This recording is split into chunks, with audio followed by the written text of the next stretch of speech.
All right, we are live from Gates Childlight High School, getting set for the Class A1 championship game between the Webster Schroeder Warriors, the Pittsford Mendon Vikings. Sam Schreier, Carl Falk, and Carl, looking forward to a great game here between these two teams. Yeah, we just had a great game in game one of our day, but this game, this has got a chance to be really exciting because the Mendon Vikings come in 19-1, one loss on the season.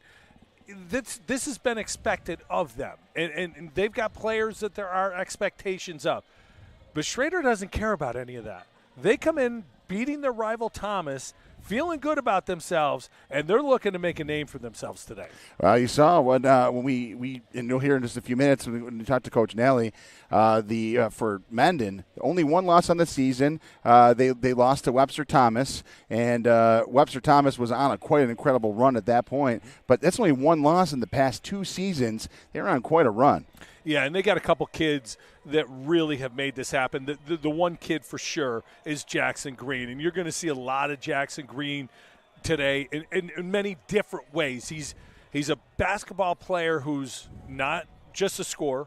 He's not just he can do whatever needs to be done. And if you watched football, you're familiar with him as a wide receiver. Well, the kid throwing him the ball in football, Caleb Lewis, has brought a lot, and you're going to hear from Coach Nelly again about what Caleb Lewis has brought to the basketball team as well, and his ability to complement Jackson Green has been really, really a big part of this run. That's it. That's Pittsford Mendon. And they talk about Webster Schroeder. And Webster Schroeder, there's no mistake that they're in this game. They get off to a really good start to say the season. They hang their hat on their defense. And Rashad Stokeland, the coach of Schroeder, said something to us, and I know I was like, huh. And you we talked after, we're like, huh. Alex DeRosa, Coach Stokeland said, Alex DeRosa of Schroeder is the best on-ball defender in Section 5 in his opinion. So we'll see how that matchup goes, but I have to think a lot of what we see in this game is predicated on what Alex DeRosa can do to either slow down, whether it's Jackson Green, Caleb Lewis, or somebody else, whoever has a hot hand for Mendon. I would look for DeRosa to be put on them. But it's going to be defense versus offense. And Mendon, they play defense too, but they're going to look to get out and run. And everything that Schroeder can do to slow that down is going to be a big part of this game. And we talked about Jackson Green. Pittsford Mendon, they took on Irondequoit the other night in the semifinals. Irondequoit had a lead going to the fourth quarter, and then Jackson Green took over the game. You know, it's funny. Great players pick their spots exceedingly well, and it's not a coach saying you got to do that. No, they know, and that's what makes them what they are. They have that innate sense of when to go, when to pull back. Jackson Green certainly has that. It's going to be an exciting game tonight, Can't Carl. wait. And Carl and I had a chance to talk with the coaches for both schools a little bit earlier this week, and they kind of filled us in about how their season's gone and what they're looking forward to.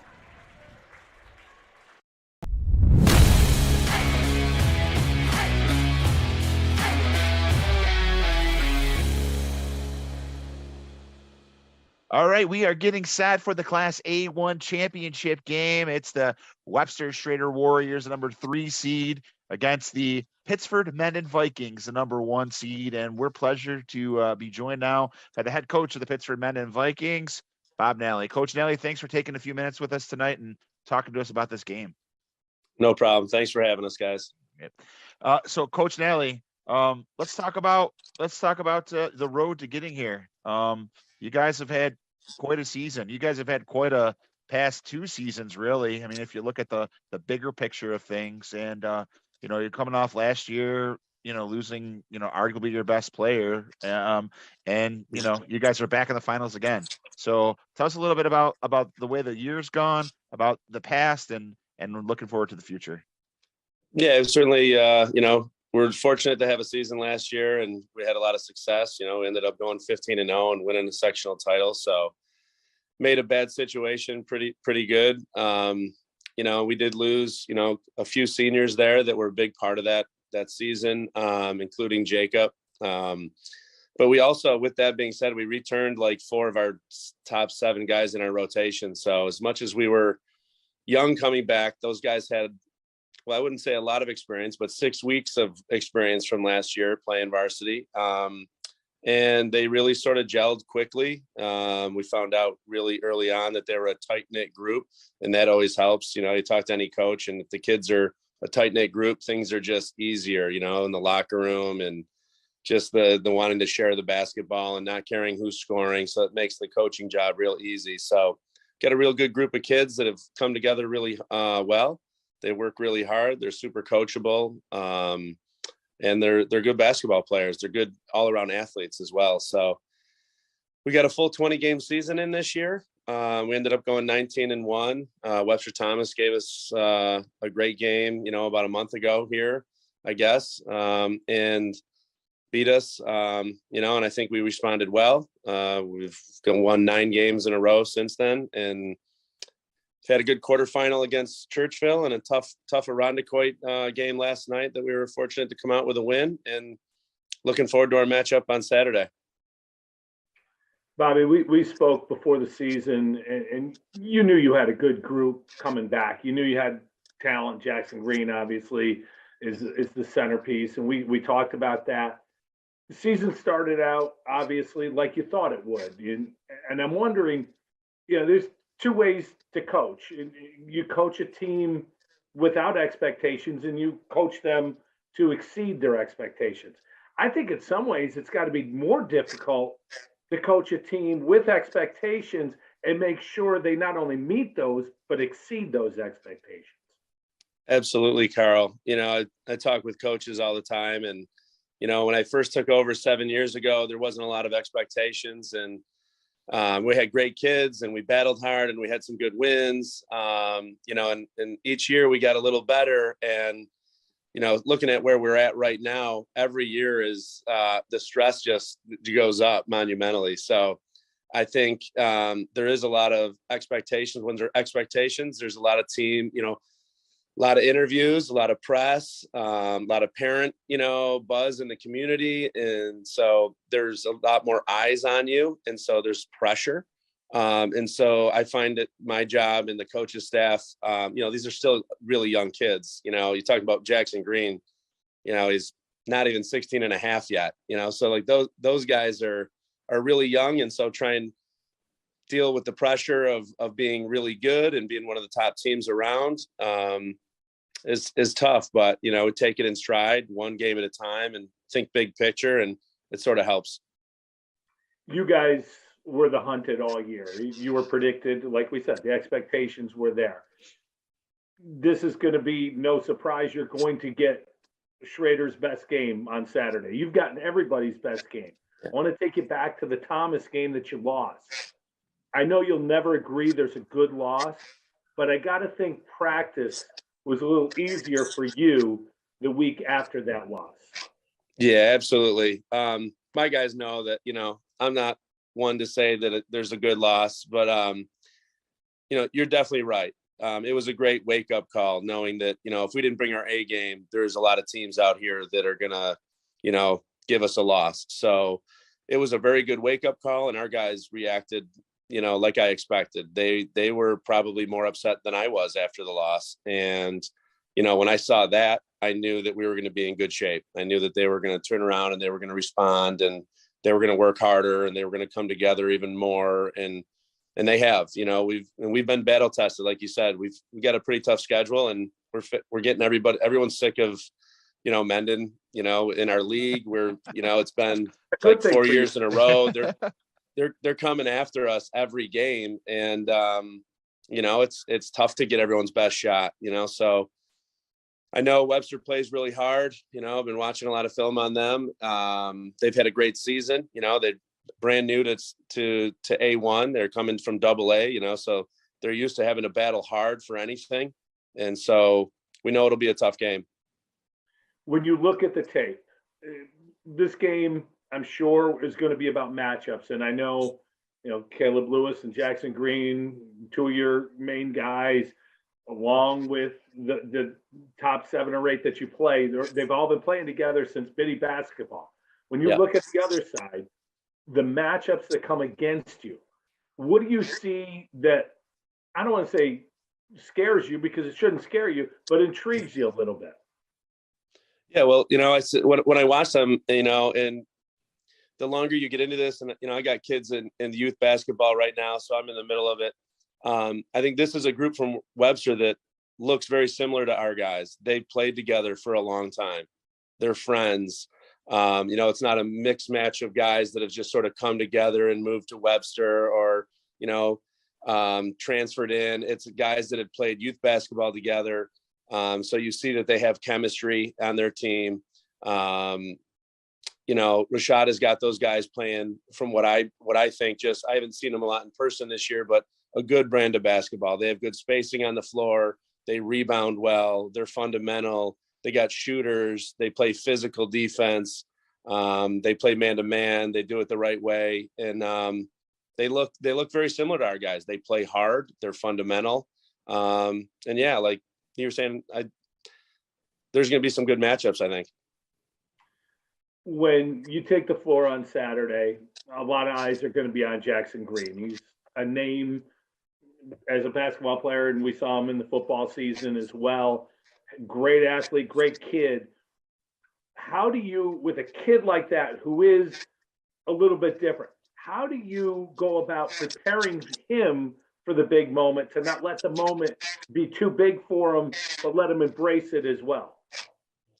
So Jackson's really mature, and this is his third year on varsity. So he's been part of the hunted, as you said, for a long time now. In 2020, we did get ousted in the semis, but, he played a full season as a freshman there with us. Last year, he was part of that run that we had to get us to the sectional championship and win the A1. So he's been part of a lot of big games.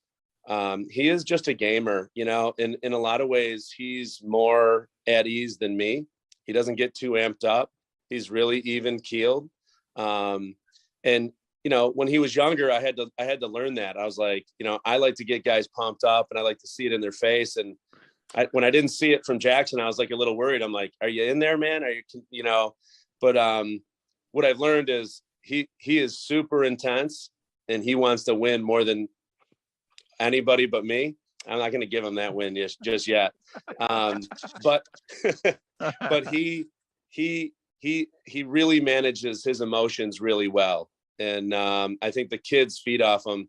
I was talking to Tim Miller today, and, he was saying how he watched the game, and, it was a really tight game last night for, 3.5 quarters.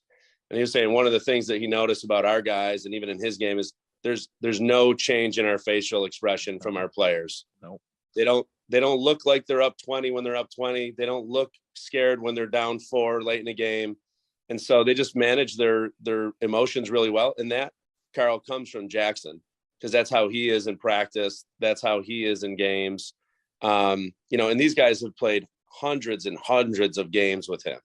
And that's just basketball. And then they all play football together and lacrosse together. And, so, they hang out together all the time. So they just trust each other. I know he knows there's going to be a lot of eyes on him, but, I think he's okay with that, and I think last night he showed that, he can go out and he can be good on both ends and, in a hostile environment and under a lot of pressure against a really good team and a really good program, he can perform. And I think that probably put him at ease for, the rest of the way here. So Rashad, let's talk a little bit about your team this year. You guys got off to a pretty quick start.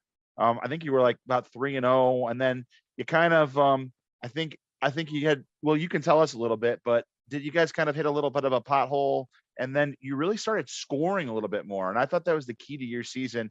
Early on, you're very defensive minded. You still are, but now you guys are putting the ball in the hoop a lot more. Tell us a little bit about how the season's progressed and what you're trying to focus on. Yeah, for sure. Beginning of the season, it was, we knew that, one thing that most teams can do, even without practicing, is play some man-to-man defense. You can do that. So, and we were still figuring ourselves out in the beginning of the season, like a lot of teams were. And we knew, okay, we don't know who our top guys are or second and third guys are offensively, but we knew that we can play defense. So we said, we'll figure this offense thing out. But right now we need to keep playing this lockdown defense and, at least figuring ourselves out that in first. And we were doing that, and we started winning. You start winning, And I keep picturing it as like a piece of it, like a pie.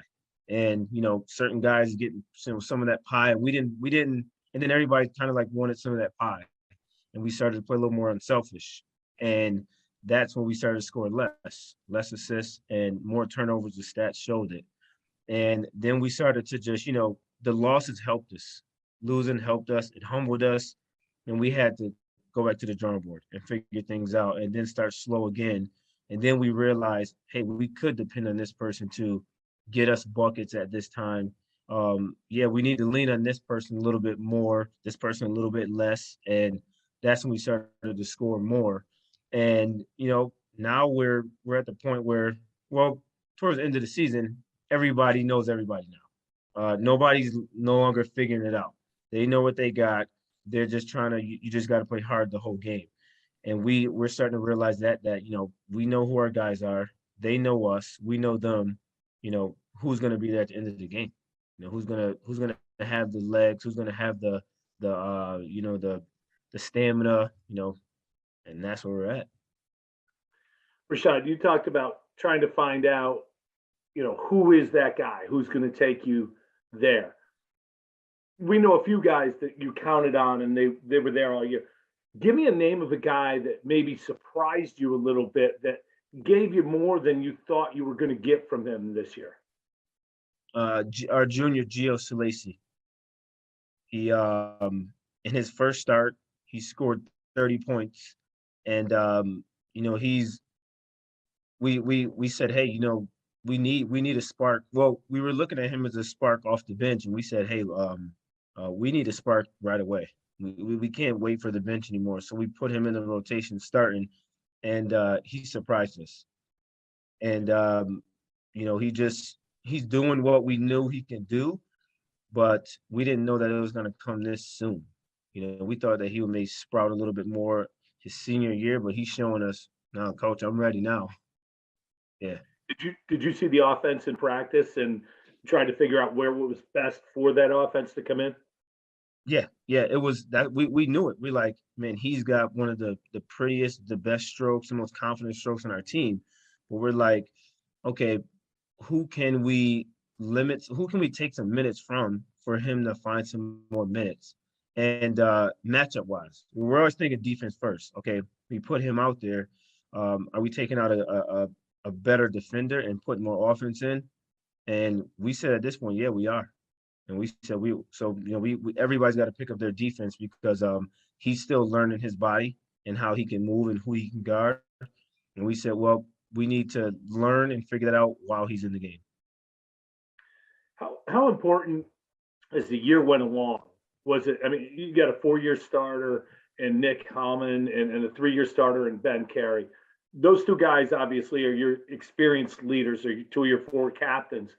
How important was it as this year went on, and as Sam alluded to, started well, dipped a little, but then got going?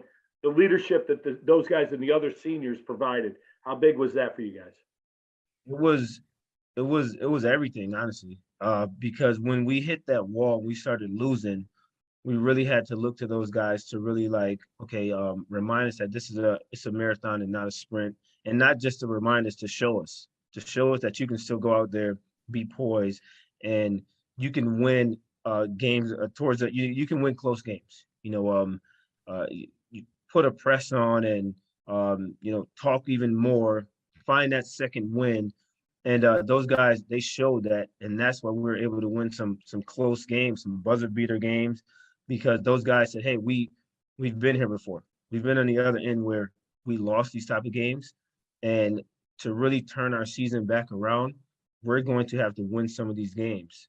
And the juniors and younger guys are saying, okay, how? And then they're like, okay, we'll show you.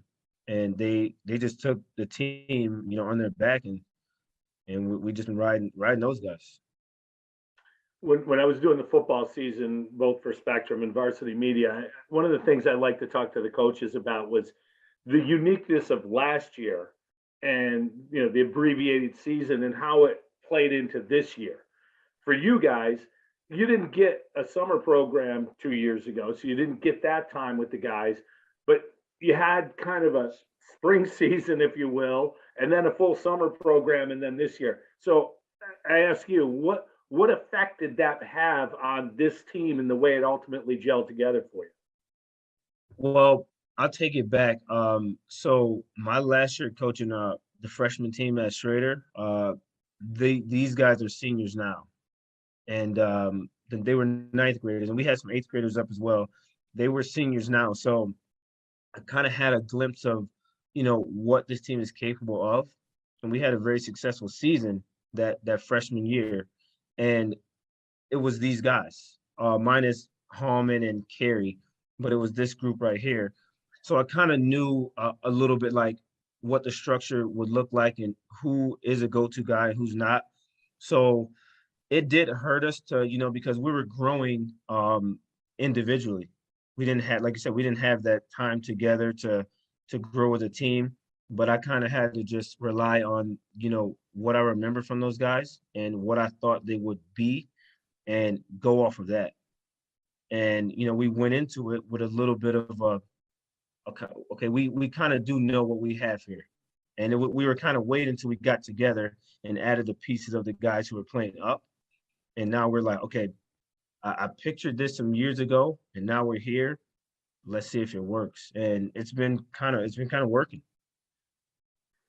I think I read somewhere that you guys haven't, not you, Schrader hasn't won a sectional title since the program's split.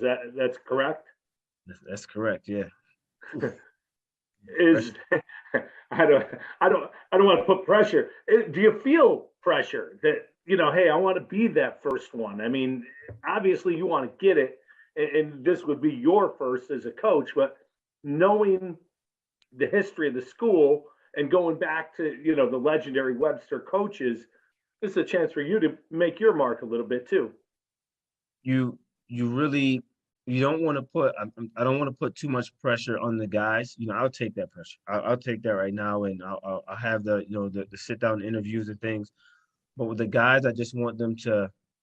I want them to.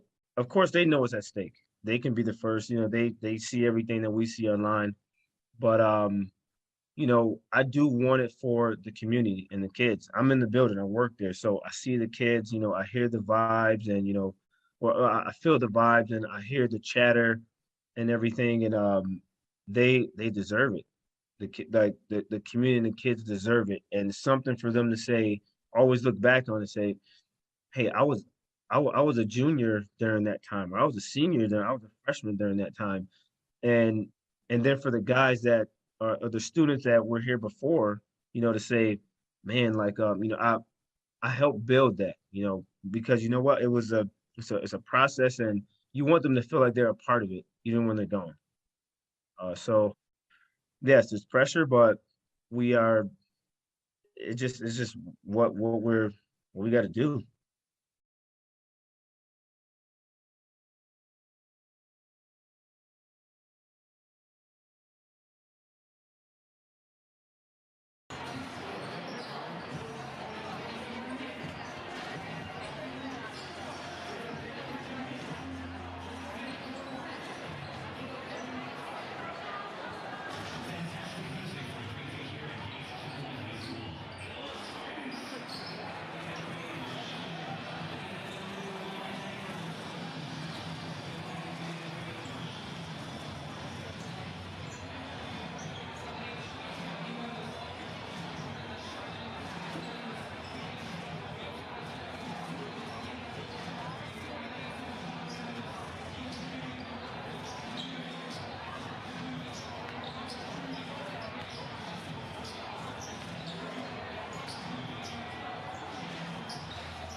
You're watching the Varsity Media Sports Network, the home for New York high school sports.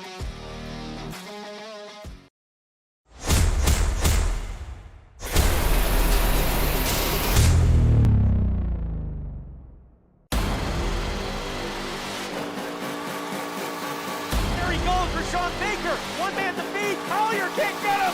Baker gives Victor the lead. The box. Headed by McQuaid, and in they score!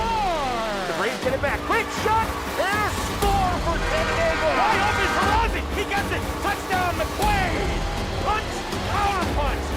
Out of the shot, and a goal!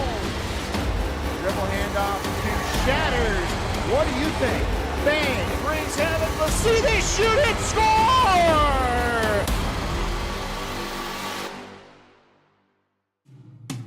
You don't choose to get hurt at work, but you can choose the workers' comp attorneys at Connors and Ferris to fight for your money and medical benefits you deserve. With over 20 years of industry experience, we will give your case our undivided attention so that you and your family can focus on your recovery. So call Connors and Ferris, the workers' comp attorneys dedicated to fighting for injured workers' rights. Connors and Ferris, your workers' comp attorneys.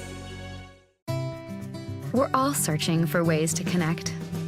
We long to be part of a group we believe in. A group that helps define who we are. This is what it means to be part of a community.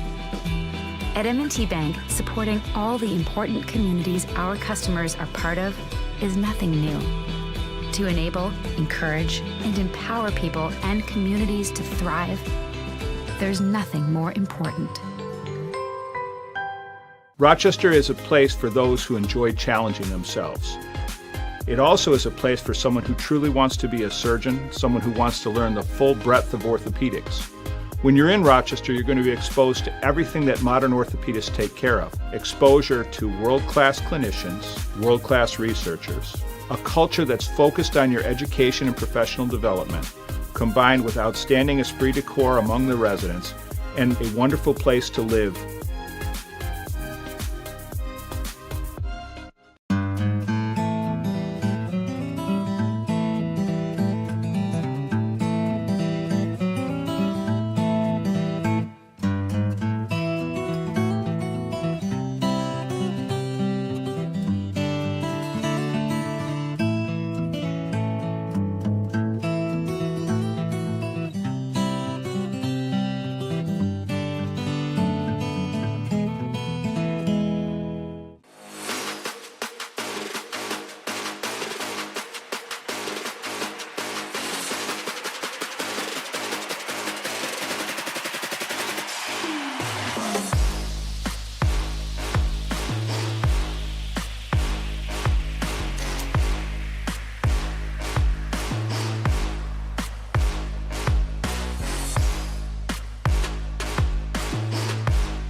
Good afternoon, ladies and gentlemen, and welcome to Gates Chilai High School for the Class A1 Section 5 championship game in boys basketball, where today the number 3 seeded Webster Schroeder Warriors and the Pittsford Mendon Vikings 21-1, and they are the number 1 seed and ranked number 3 in New York State. And this game should be a heck of a game here tonight between these two teams, and teams that have different styles of play throughout the game. My name is Sam Schreier. Glad to have you along. Joined on the broadcast tonight by the legendary Carl Falk. And Carl, Mendon, Schroeder, culmination of great seasons for both teams. The championship game, Mendon's been here before. Schroeder's been a little while. What can we expect here tonight? It's going to be an interesting game, Sammy, because as we talked in the open, it's a team that expected to be here versus a team that maybe is a little happy to be here. And that's always a dangerous thing when you're happy to be there. how do you come out? Do you come out ready? Do you come out? And I really think the start of this game is going to go a long way to determining who wins. Because if Mendon gets rolling early, it could be a tough day for Schroeder. There's one thing about Pittsburgh Mendon, which many teams don't have, is Mendon has the ability to have any one player on their team on the court scoring at one time. Mendon can really put the ball in the basket. They feature shooting. They feature the ability to get to the basket. They feature the ability to defend. Defensively, Webster Schroeder is a very good team. They're going to get after you in a man-to-man situation.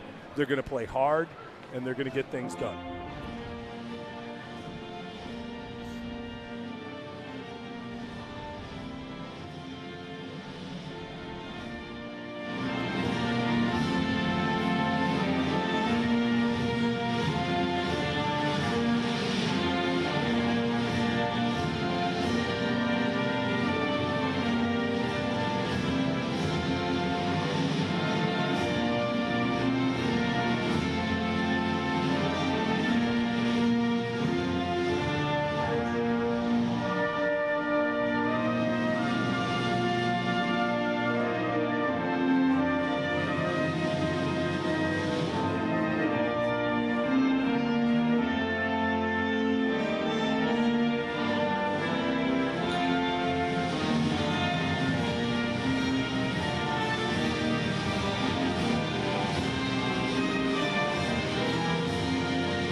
There you go, national anthem for the Warriors and the Vikings. Great student sections out there, getting excited for this one here. And we're going to pick up the starting lineups right now. Let's go down to our public address announcer for our starting lineups.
All right, we are ready to go. We got our starting lineups, and Carl, I'm really looking forward to this game here. I really am curious to see the pace that is developed right off the start.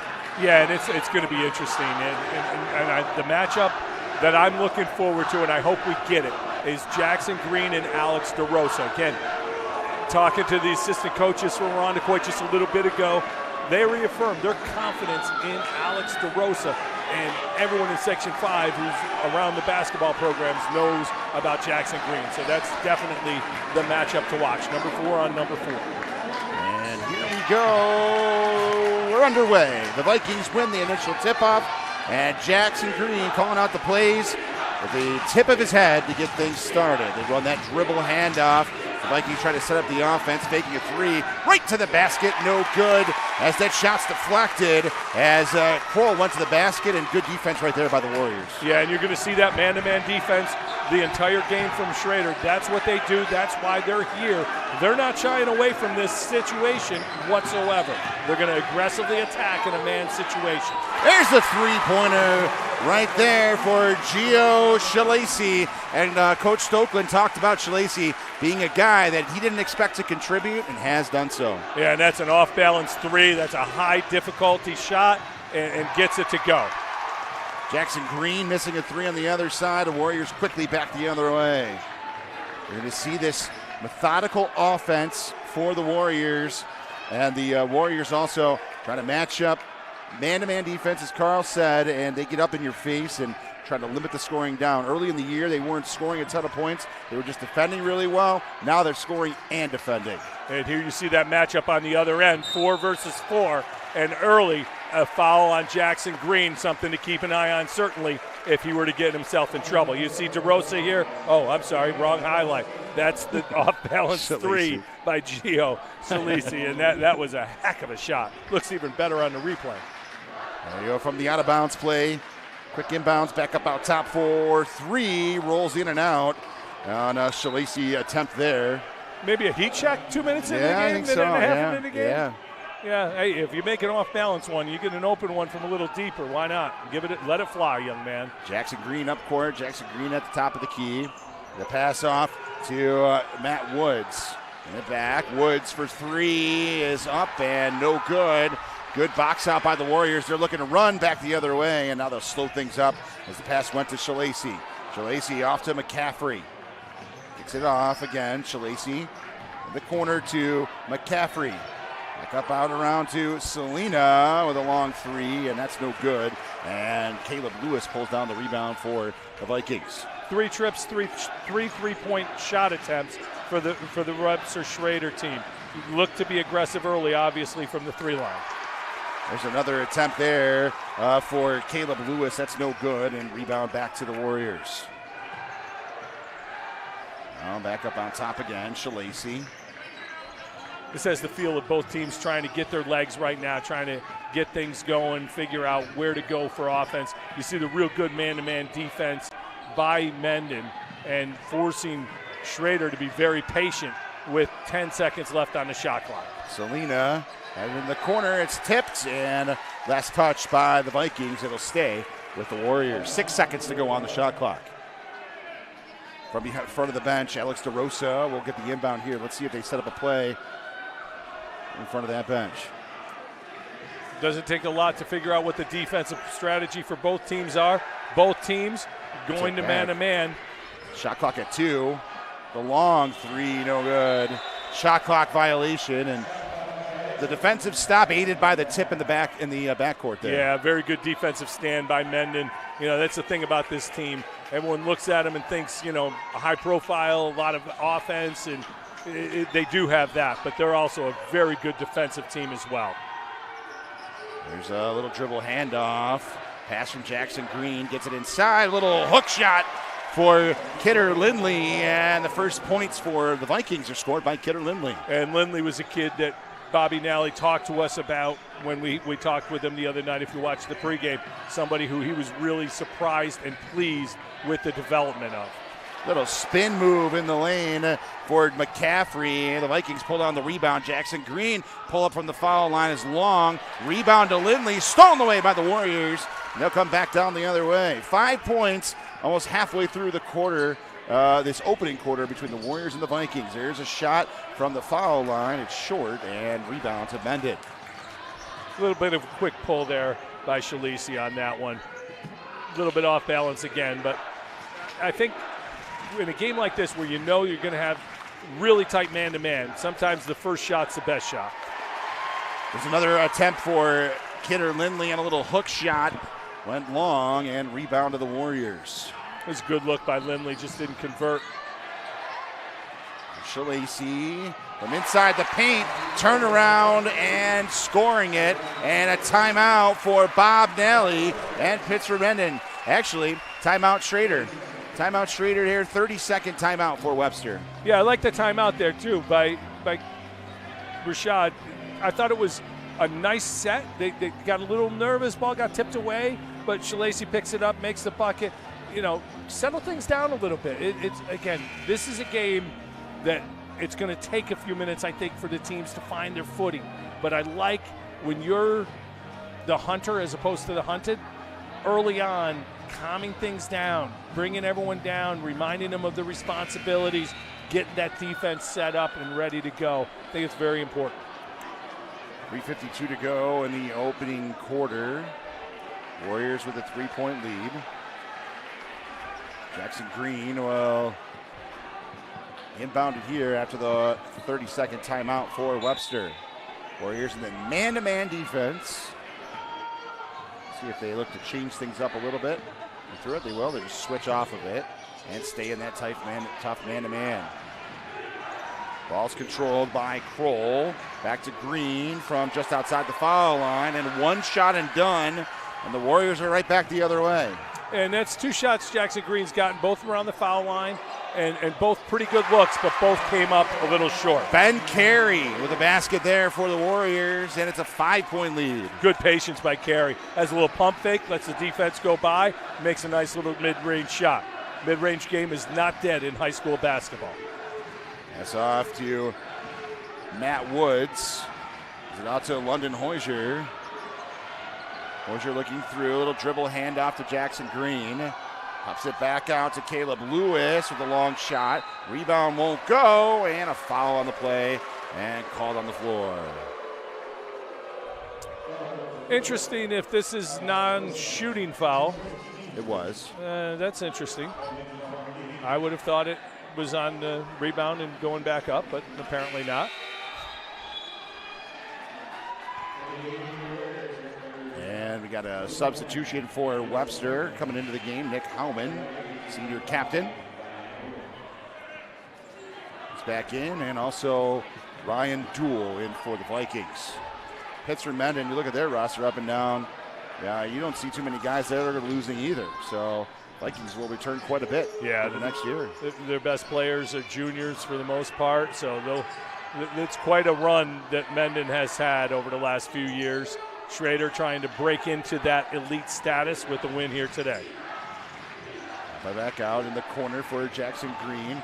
Around the pressure. Got high off the glass. It's no good. And another rebound for the Warriors. Warriors looking to run back and almost had that pass in, but good defense for Caleb Lewis as he takes it away and back the other direction, and a foul against Webster. Great anticipation by Caleb Lewis on the defensive end, and then I like him being aggressive offensively, pressuring the defense, make sure they get back and give himself an opportunity to get something in transition. You get inbound pass from in front of the Warriors bench. Jackson Green running the points. Green off to Lewis, back to Green again. We're in the corner, up to Hoyser for three, good. And might get Mendon going there as Hoyser knocks it down. 7-5. And you saw the defense follow Jackson Green to the corner. He reads it, kicks back out. A great offense right there by Jackson Green, and Hoyser making the shot. Shot short for Carey, and right back the other way. And a turnover for Mendon off the leg, and Bob Nelly does not like that one, looking for a change, and he gets the switcheroo. Correct call. It was slapped from behind. The lead official has a hard time seeing that. The trail official comes in and gets it correctly. Saw that Hoyser three-pointer. In the corner, Caleb Lewis, a little strong, and the rebound down to the Warriors. Warriors doing a very good job early on the boards. One and done for Mendon so far in this first half. That's going to be a key to the success of the Warriors this afternoon. Hellman to Shalacy. Shot won't go, bounces down. Jackson Green with the rebound. Jackson Green up court. Passes it out to Caleb Lewis, who lays it up and in. And just like that, we're all even up. Good patience by Caleb Lewis there. Turns away from the defender, finishes at the basket.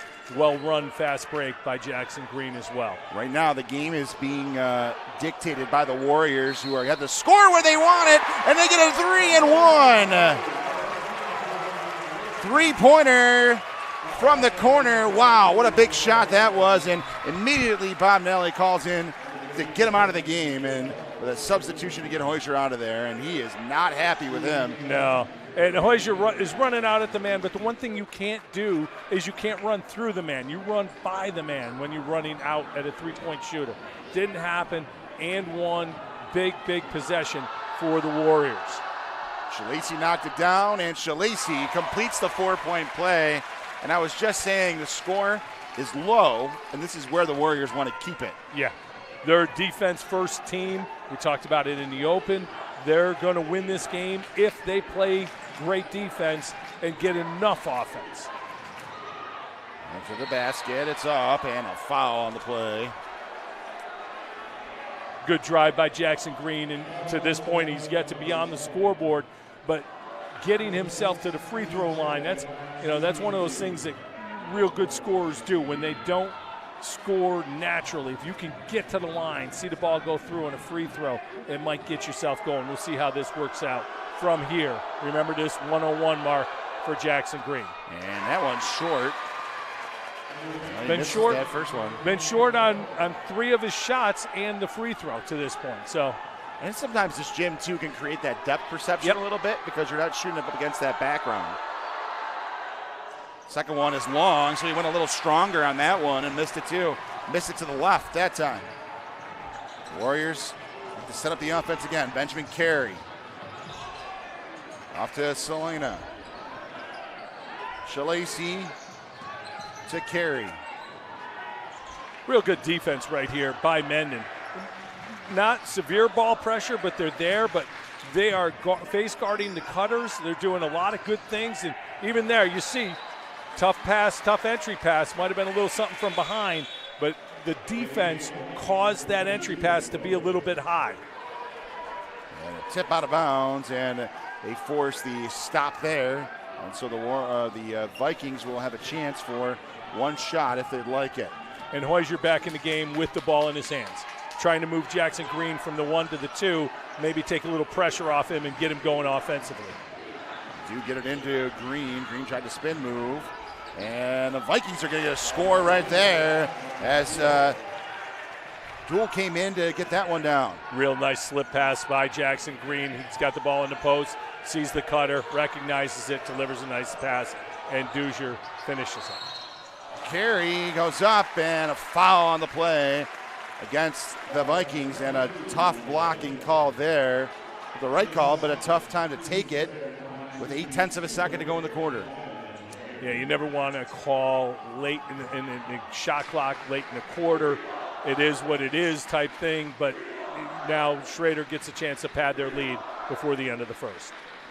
First one for Carey's good. And the Warriors are going to hold the Vikings to a single-digit first quarter. Maybe. There's 0.8 left, Sam. There is. Come on. There is. We've seen things happen. Yes. Several times. 13-9. Pass in to Green. The long one, and almost. There you go. Single-digit quarter for the Warriors. Oh, you're doubling down now on that? I am. Yeah. Quarter's over now. Hey, what Sam's saying is, I was right, everybody, so tell Carl to shut up. After one from Gates, it's the Warriors 13, the Vikings 9 on the Varsity Media Sports Network. You don't choose to get hurt at work, but you can choose the workers' comp attorneys at Connors and Ferris to fight for your money and medical benefits you deserve. With over 20 years of industry experience, we will give your case our undivided attention so that you and your family can focus on your recovery. So call Connors and Ferris, the workers' comp attorneys dedicated to fighting for injured workers' rights. Connors and Ferris, your workers' comp attorneys. Welcome back to Gates Chi-Li. The Pittsburgh Mendon Vikings are trailing the Warriors 13-9 after the first quarter. And Carl, the pace played into the hands of the Warriors. They were forcing the Vikings into one and done. on their side, on their defensive end. Webster, and we've mentioned this a number of times, Schroeder is going to win this game if they play great defense. Rashad Stoklosa said that when we spoke to him the other night, talked to him on the floor this morning or this afternoon before the game, reiterated that it's going to be defense, defense, defense for Schroeder. They did the job in the first quarter. They got 3 more to go, but they have done a great job of limiting limiting Mendon to 1 shot per possession. And the Warriors will start things off here in the second quarter. Salina to carry off into the corner for 3, and a long 3 for Schroeder. And on the rebound, it came down, but the Warriors stole it right back. So Benjamin Carey has it at the top of the key. Yeah, Schroeder isn't shy. He's already hit a couple long ones, and he isn't afraid to take that shot. That's in for McCaffrey, stolen away by Jackson Green. Green going to length of the court. Green to the basket, too strong. And a foul on the play. Yeah, there seems to be a lid on the basket right now for Jackson Green. But, you know, what excellent players do, and you'll see it here, the defense. Look at Jackson Green go up with the man, get the block, gets a pass, and just goes. And, you know, the best players impact the game in many ways. To this point, Jackson Green hasn't scored. That's a 3rd free throw he's missed, yet he's impacted this game defensively and on the offensive end through some really nice passes for baskets for his teammates. First point, there you go. Jackson Green lets him down, 13-10, Warriors. There's a pass off to Schroeder. Gets it inside. Warriors looking to set up the play. They find the cutter and foul on the play on the arm, and it'll be under the basket. You know, something to keep in mind, too, that was going into this game. We've talked about Schroeder's defense and their defensive mentality, the defense-first mentality. How this game is called will go a long way to impacting how well they can play their defense, because they're going to try to get into you a little bit, maybe hold you, grab you, do a few things that maybe the referees aren't going to let go all the time. So if it turns into a game where the referees are calling it close, it's definitely something that would be advantageous for Mendon. Hallman on the drive is blocked and intercepted, and then taken right back down the court by Jackson Green. 3-point attempt is long, but the Vikings pull down the offensive rebound. First offensive rebound, I think, for the Vikings today. Matt Woods brings that down, and I do believe you're correct, Sammy. That was the first offensive rebound for the Vikings today. So that's something to keep an eye on as well. Up at the top of the key, Caleb Lewis. Lewis swings it to Jackson Green. Green looking for his shot, pulls it back down, gets it in the corner to Lewis. Thought about a 3, faked it, now tries to drive, gets it blocked, and out of bounds. 8 seconds on the shot clock, Mendon ball. An aggressive attempt there by Caleb Lewis. Good defense, and again, that was one where there maybe could be a whistle, but there wasn't. So, you know, again, keep that in mind as we watch today. How this game is called could go a long way to deciding who ends up winning. 4 on the shot clock, intercepted by the Warriors. Look at that defense by Webster, forcing the play here. Gets it right in to the paint, lays it up and in, and a basket for John McCaffrey, and a 5-point lead for the Warriors. I'll go old school. Did he bring the Beaver Brown band with him? Yes, you wonder. Yeah, come on now. You're not the only one who thought that, right? All right, maybe I am. Real nice interior passing by Schroeder there. At Woods trying to get into Jackson Green, has it blocked away, and we'll take a look at the replay here. Here you see the one pass inside and then another little slip pass and the nice bucket inside. A very good possession. A 30-second timeout here by Mendon. Bob Nelly calling that 30-second timeout, and he's going to talk this through. Now, if you're Mendon at this point, you see Schroeder's kind of dictated. How do you get the game to change around to get it the way to play the game the way you want to play the game? I think it starts on the defensive end. Maybe you extend your pressure a little bit. To this point, we haven't seen Mendon do anything different than man-to-man, but maybe just to change things up, maybe you go to a half-court trap or you extend it to a little bit. You know, Jackson Green to this point hasn't seen the ball go through the hole except for one free throw. He's not gotten off to a good start. So how do you impact that? Get him out into space where he can run, try and get him a layup. I think a player like Jackson Green, who's as good as he is, he's going to benefit from seeing the ball go through the basket. into Hosier, back up on top to Jackson Green, gets it to Caleb Lewis, and they run a nice little play off the timeout. And that's a great job by Bob Nelly, the head coach of Mendon, drawing that up in the timeout. An excellent execution by Jackson Green into Caleb Lewis for the finish. The Warriors tried to answer as Howman went up for it, missed that one. He gets it, kicks it back out. There's a three-pointer, no good, and a rebound for the Vikings as Woods pulls it down and back the other way to Lewis for three is long, and the rebound comes down. Another offensive rebound, nice second chance there. Nice little pass. Yeah, he got it to Kidder Lindley and put it in. Yeah, Caleb Lewis makes a nice cut. Green hits him. Caleb Lewis then kicks it over to Lindley. Excellent offense by Mendon. Excellent offense. Back-to-back baskets for the Vikings. Swings it off to Carey. Carey to Shalacy. Shalacy tried to drive in, tried to put up a little hook shot. He missed that one. Rebound comes down to the Vikings. And it's going to come right back. Caleb Lewis to the basket. Shot won't go, but he's fouled on the play. Yeah, Lindley now going to the line with a chance to give Mendon their first lead of the game. It seems as though Mendon has extended their pressure on defense a little bit, and it's given the Warriors a little bit of problems getting into their offense. They're not getting the ball cleanly swung from side to side, which means you've not had an opportunity to get clean looks. So something to keep an eye on as well. Vikings knocked down the first foul shot, and we are tied up. The Vikings making a little run. They scored the last 5 points here. DeRosa back in the game now, and he got a good rest, so he's going to be tasked again with following Jackson Green all over the floor. So for him to be able to get a rest early in the game is huge. And look at that.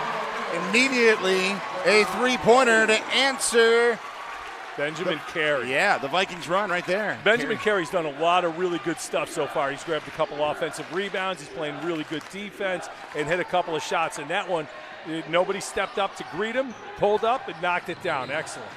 Jackson Green tried to drive towards the basket. Gets it out to Lindley. It won't go, and the rebound and put back for the Vikings. Eric Knoll getting in there, getting that air ball, and everyone else looking at it, waiting for it to hit the rim. Knoll reads it correctly and gets the basket. It's a kick out for three for Shalacy, no good. And one and done for the Warriors, and a rebound pulled down by Jackson Green. Green with the dribble handoff. Out top, off of the corner to Lindley. Lindley trying to drive baseline. Feeds it back. Nice little pass to Kroll, who lays it in. The Vikings run that play a lot. Just run that cut and the lay-in. Yeah, they're doing a great job of moving without the basketball and finding the cutters when they come through and finishing when they get the opportunity. And again, you're seeing the defense here. A little bit of an off-balance shot. Good shot right there. Shalacy again. Shalacy, I think he might be one of those kids shoots it better when he's off balance. Yeah. You know, there are kids like that if they're moving away from it, you'll think, oh, man, that's a bad look. But they actually feel better about it in that situation. Matt Woods back out to Kroll. Kroll swings it around to Kidder Lindley for three. Short. Shot comes down. Rebound to the Warriors. And the Warriors have to slow up a little bit as they get like a 1-on-3 going on right there. There's a long, hard shot by Benjamin Carey, kind of off balance, and the Vikings come down with it. And again, that was excellent defense by Jackson Green. DeRosa here gets called for a foul. Hustle play, kind of gets his legs taken out a little bit, falls on the player. So it is a foul. It's just a really tough foul to take because of the fact that he's hustling, trying to make a play, loses balance because of a little contact, and ends up falling on the player. Right call, tough call.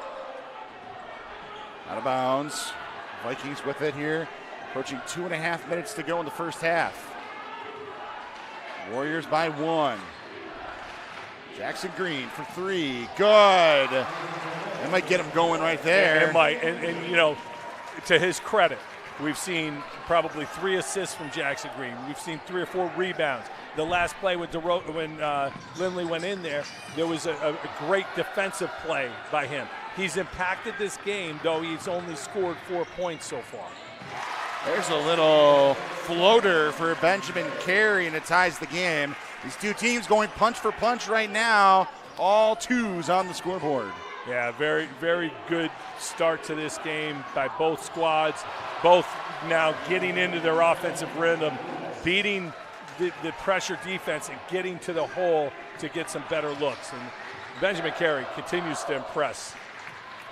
There's Carey again, trying to dribble around. Nice pass right there. What did I say? Continues to impress. What did I say? Howman. He has done so many good things out here in this first half. You know, we talked about DeRosa coming in on the defensive end. Carey has, in my opinion, he and Schroeder have carried the team so far early on. Jackson Green trying to drive through, and a foul on the play. And one will be out of bounds. Yeah, Hallman gets the call there. Again, tough pressure defense. And, you know, that's a call. When I talked earlier about how the referees handled this game, that's a call that Schroeder really doesn't want to call, on either end, because that's how they play. A little bit hands-on. We're gonna get after you a little bit. So if that call continues to be made throughout the second half, I'd say advantage Mendon. Jackson Green's going to go to the line in a 24-24 game. So far, only 1 of 4 from the free throw line. See what he does here on the one-on-one, and he drops it down. I think you're right about that three-point shot that he just hit. Gets him going a little bit. Gets him, again, seeing the ball go through the hole. Anyone who's ever played the game knows this. It just changes your mindset, and it relaxes you. And, you know, when it's not going in, it feels like a foreign object sometimes. And then you let one go, and it feels right. It goes through, and it just changes your offensive game. And I could see that happening now for Jackson Green. All right, Ben Carey, let's see what he answers here. Ben Carey will go for three. It's short. Rebound comes down. Pulled down by Caleb Lewis. Gets it off to Jackson Green. I think that's a shot that Carey can get pretty much at any point of the shot clock. I don't have a problem with the shot. I'd rather he wait a little bit in the shot clock to get it done. He tried that floater. It kind of rolled all the way around the rim in every direction, but came down to the Warriors. They're going to attempt a three now. It's no good for Schroeder. They did come up with the rebound, and then they're going to draw the foul. Only the 16th foul on Mendon, so they will not shoot. But at this point, you got 31.8 shot clocks off. Mendon should go to halftime with at worst a 2-point deficit. You want to make sure if you're Schroeder, you're going to get the last shot here. It's up the top, Schroeder trying to dribble around, try to get it in, and it's intercepted. Yeah, and now here comes Mendon on the break. And kind of wild with that one. Schroeder caught a break there. 14 seconds to go. Warriors are going to go right to the basket. It goes up. It's long. And another opportunity there. Carl, I think I would have probably tried to pull that up a little bit. Yeah, I absolutely would have. Absolutely. And again, I want the last shot. And Jackson Green got it. And that's the danger. It felt like the whole first half the Warriors outplayed the Vikings for a vast majority of that first half. It's 28-24 Vikings. Yeah, and again, at the end of that half, we saw Jackson Green hit the three, make his 2 free throws. Now he make a basket. He was, I think, 0 of 6 to start the game, and he's hit his last 3. So now he's got things going. Great first half by both teams. Think at the end of that half, the momentum is squarely with Mendon. I would agree with you. We'll be back for the second half coming up from Gates Charli. We're in halftime of the A1 final between the Vikings and the Warriors. 28-24 Vikings on the Varsity Media Sports Network.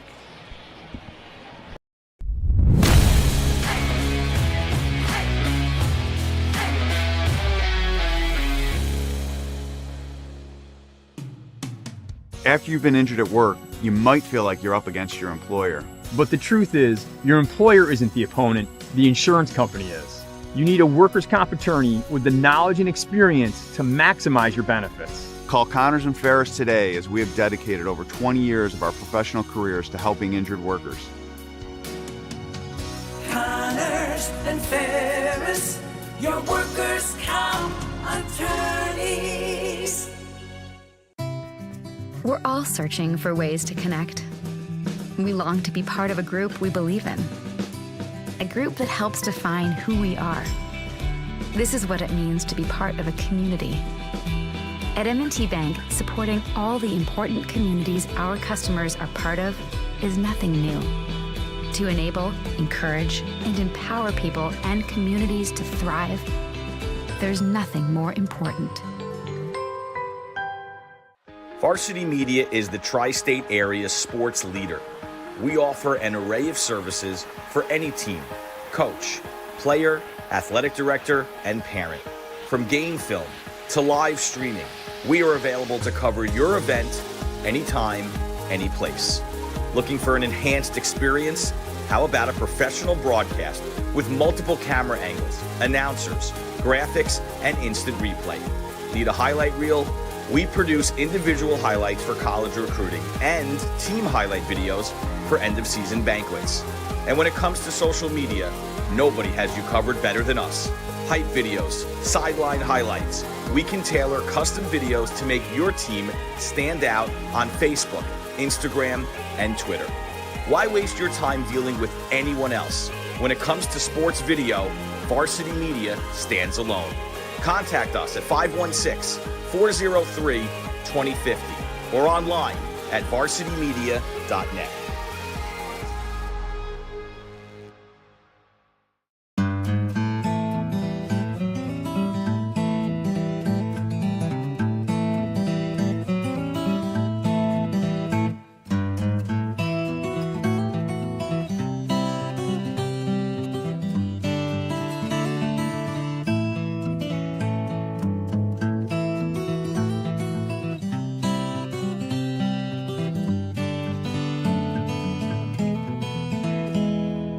Rochester is a place for those who enjoy challenging themselves. It also is a place for someone who truly wants to be a surgeon, someone who wants to learn the full breadth of orthopedics. When you're in Rochester, you're going to be exposed to everything that modern orthopedists take care of. Exposure to world-class clinicians, world-class researchers, a culture that's focused on your education and professional development, combined with outstanding esprit de corps among the residents, and a wonderful place to live.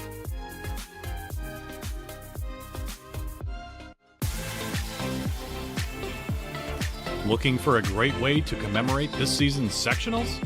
Section 5 Athletics is excited to work with Muggs & More to offer a variety of apparel options for each sport and each season. Items include graphics specifically developed to feature the sport and year, including items such as hoodies, hats, pants, and more. Apparel for each season is available for a limited time, so don't miss your chance. Visit section5.org/Muggs & More to see the many options and place your order today. Over the middle, he's got a man. It's complete. Ciolino. See you later. Going long. Wide open. Perazi. He gets it. Perazi. Foot raise. 10, 5. Make it. Touchdown. Punch. Counter punch.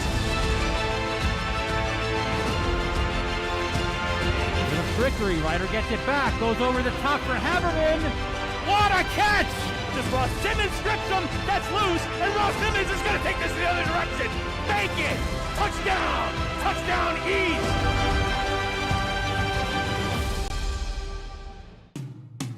You don't choose to get hurt at work, but you can choose the workers' comp attorneys at Connors & Ferris to fight for your money and medical benefits you deserve. With over 20 years of industry experience, we will give your case our undivided attention so that you and your family can focus on your recovery. So call Connors & Ferris, the workers' comp attorneys dedicated to fighting for injured workers' rights. Connors & Ferris, your workers' comp attorneys. It's time to get hyped with Varsity Media. We offer an array of video services sure to amp up your team. From staged preseason hype videos with custom lighting and smoke machines to sideline highlights of a big game. How can your team stand out from the crowd? Contact Varsity Media today and let us tailor something your squad will never forget. These are the best times of your life. Capture them in the most creative ways possible with the sports leader, Varsity Media.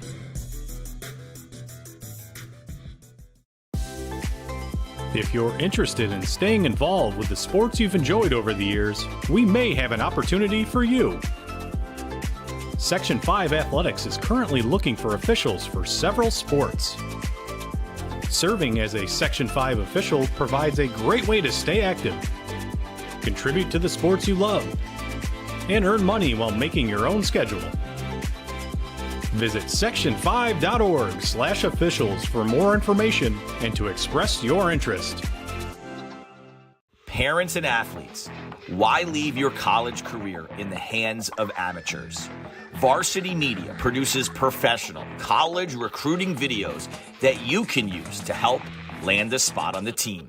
Our highlight reels have proven to save thousands of dollars in college tuition.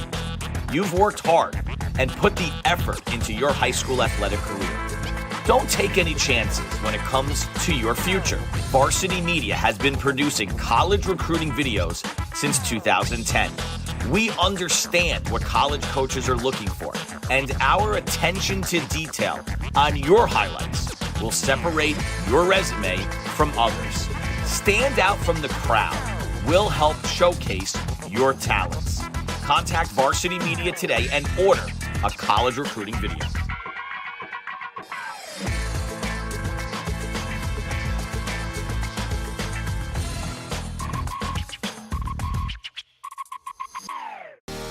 You're watching the Varsity Media Sports Network, the home for New York high school sports.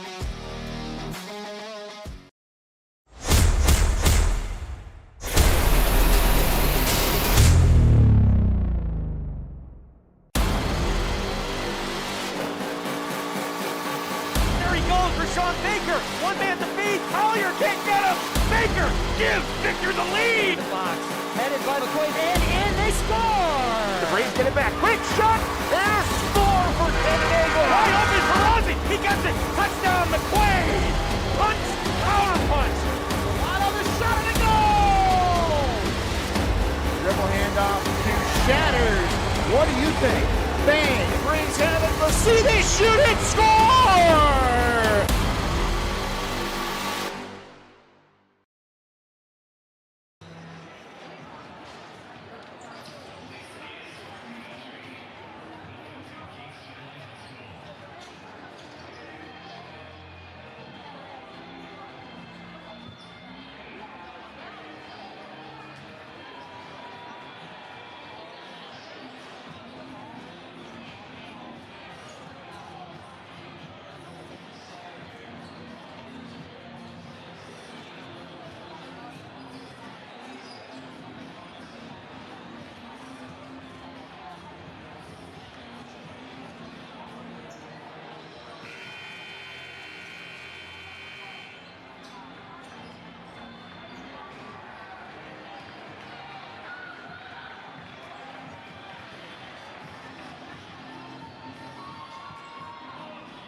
All right, welcome back to Gates Chili. Getting set for the second half between the Webster Schroeder Warriors and the Pittsburgh Mendon Vikings. And Carl, at the half there, you thought the Warriors really took it to the Vikings for most of that half, and the Vikings leading with a 4-point lead. Yeah, and that's the danger when you're the team that's not necessarily the more highly touted team, if you will, and something happens at the end of a half that goes against you. It's a big deal to try to overcome that, and I felt with the Warriors not getting the last shot and allowing the Vikings to come back and get the last shot and get a basket at the end. I thought that was a big deal. All right, we get started here with the third quarter Vikings possession with the ball up by 4. The top.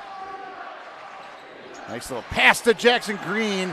Layup is short, and good defense by the Warriors to get over on that one. Quickly racing back down the court. Drive to the basket is up, and an offensive foul is called. charge called against Michael Salina. A couple halftime statistics for the Warriors. Benjamin Carey had 9 points. Schroeder had 11, so 20 of their 24. And for the Vikings, Jackson Green, after a slow start, ended up with 8 points, and Caleb Lewis had 6. Swung around by the Vikings rather. In the corner is Kroll, gets it back up to Green. On the other side to Lewis, and Green back with it again. Green looking for his shot, trying a little spin move. Kicks it off to Caleb Lewis, going right in on the pass to Kroll, and a foul on the play. Good patience by Mendon offensively. Excellent defense up top on Jackson Green by the Warriors, but Jackson able to find a slip pass to get to get Knoll the ball down low, and he ends up getting fouled and goes to the line for 2. First one is up and short. Foul shooting today. The Vikings have missed their share of shots, foul shots, that's for sure. Free throws matter. Yeah. They do. Especially the bigger the game, the more important they are. And he misses both on that one, but look at the team fouls so far. Already 3 team fouls in under a minute on the Warriors. And again, I've talked about it, the way the referees call this game will dictate, in my opinion, the outcome of this game. He's it back out top. I know it's early, but I think this is a real important possession for the Warriors. Get on the board and get back to a 2-point game. Don't allow Mendon to get comfortable. And Salina tried it, but isn't able to do so. Let's see what happens now. Wide open 3 is no good. And he can called it at the top, off the top up there. Yep. Real good look on it from the corner, and just unable to knock it down for Woods. Another good pass Seemed by almost by that Green. Schroeder was okay with him taking that shot at that point. Yeah, absolutely. There's Salina. And they're going to call a hold. A little off the ball action.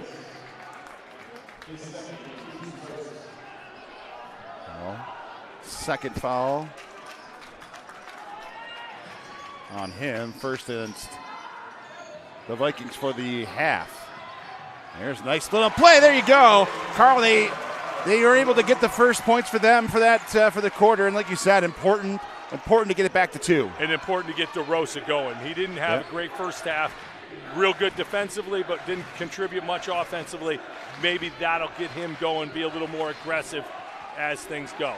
There's a 3-pointer, is long for Caleb Lewis and goes out of bounds. So the Warriors dictating with the defense right now. Here you see DeRosa, real aggressive move, finishes on the other side of the basket. Nice play. And offensively here, you're seeing when Jackson Green puts it on the floor, you're seeing him get doubled. He's making the correct reads, this time to Lewis. Lewis unable to knock it down, but the correct offensive play by Jackson Green. So again, while he's not scoring a ton, he's impacting this game in many ways. Warriors with the possession now. Salina puts it off into the corner. Make around to Giovanni Schroeder. Schroeder up, no good, and Jackson Green pulls down the rebound. Racing back down court. Jackson Green to the basket, and an offensive foul. Was he not set there? What's the call there? I say he was set. I thought he was set. We're gonna take another look at it. This is one of those that doesn't look perfect because it's a charge, and it kind of goes on the shoulder. Jackson Green tries to slide by him, so the defensive player is set, but he takes it in his shoulder, so it doesn't look great, but that's a charge. And substitutions there. Little quick inbound by the officials there. Just kidding. We got to wait. We can't play with 6. New rule. They just put that one in at halftime. Only the team that's behind for one possession. DeRosa. Out to DeRosa with it now. Gets it in to Howman. Howman kicks it back out to DeRosa, faking a 3. Now dribbling through. Down baseline, and he's fouled on the play. And I would have liked to seen Howman go up there. He had Jackson Green kind of leaning on him. I think if he goes up strong, he probably gets a call. He gets some contact, he gets a call. And again, that would have been get to the free throw line, score when the clock stops. Use it to your advantage. From underneath the basket. Throw in for the Warriors. There's Howman, too strong off the glass, and rebound pulled down by Jackson Green. It's funny, on that one, Hellman actually created the contact. Green, nice pass. Nice play by Kroll. Couldn't get it to fall. And they're going to call a foul against the Vikings on the rebound. Good job of rebounding by Schroeder, getting everyone to the boards, making sure that Mendon doesn't get easy second chance points. Well done.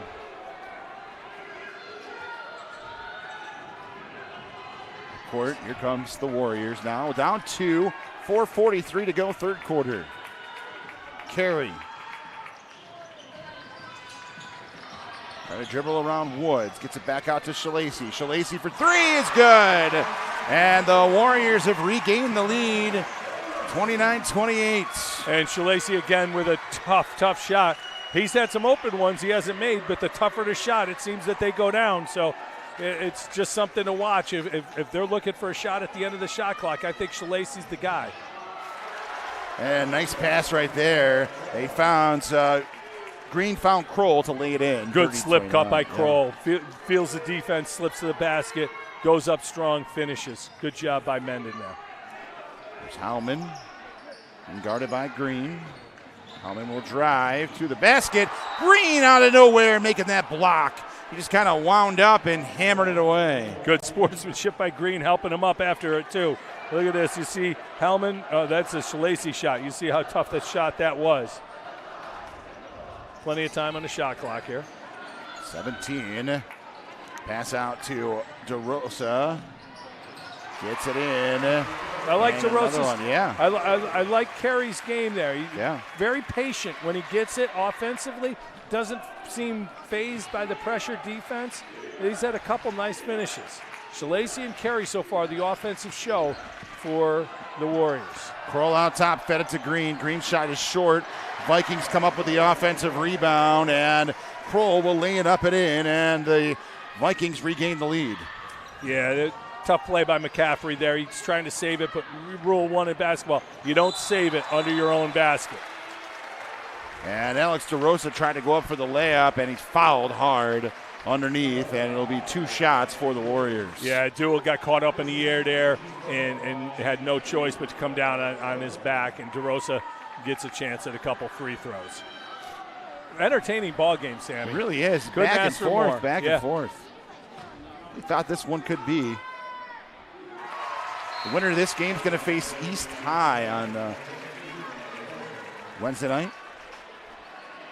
At a place to be determined. Yeah, I was talking to some people in the know, and it will be either here at Gates or possibly at Webster Schroeder.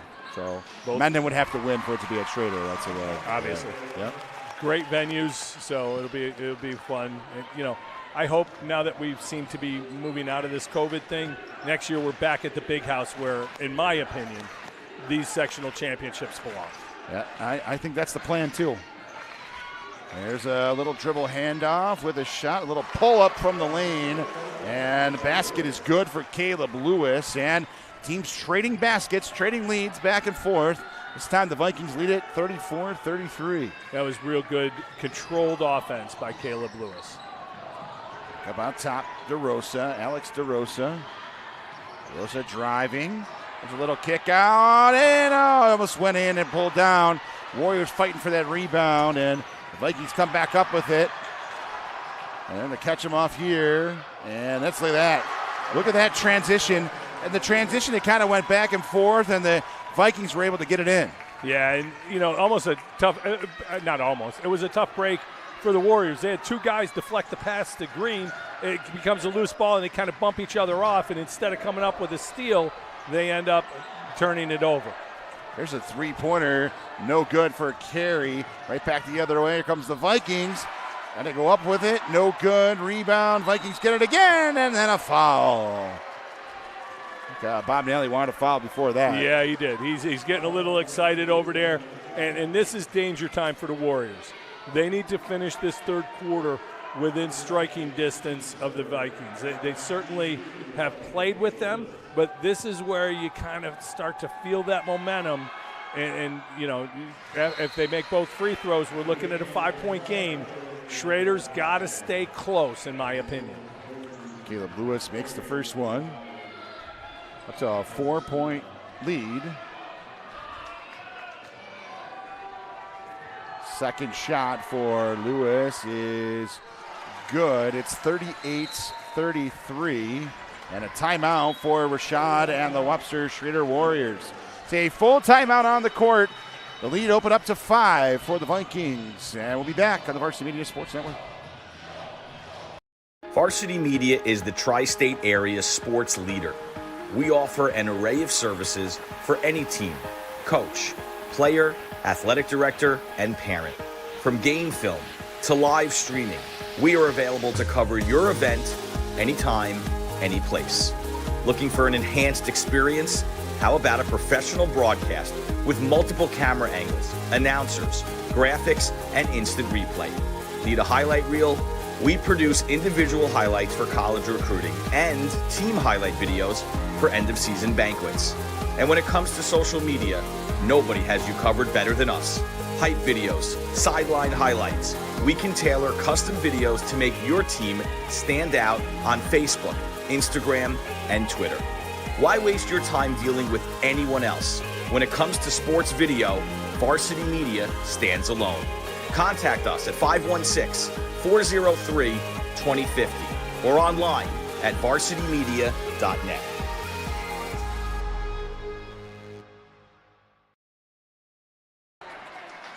All right, welcome back to Webster. Well, not welcome back to Gates Chili. Yes. Where are we? Yeah, that's Could somebody tell us where we are, please? If anyone knows, let us know. Thank you.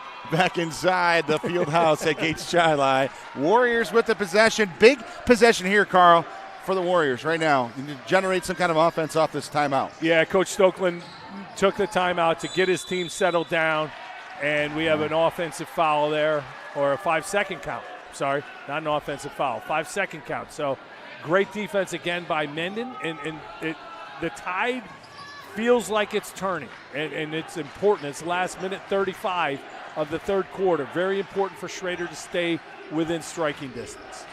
It's it off in the corner to Jackson Green. Jackson Green's going to launch it for 3. Hits the rim, bounces out. Caleb Lewis with the offensive rebound and basket. The Vikings weren't doing that in the first half. They do here. And now this is their biggest lead of the game at 7. And Caleb Lewis has had a couple big baskets here in the third quarter. And a 3-pointer taken there by Carey is no good. And another rebound for the Warriors. And look at this for 3, no good.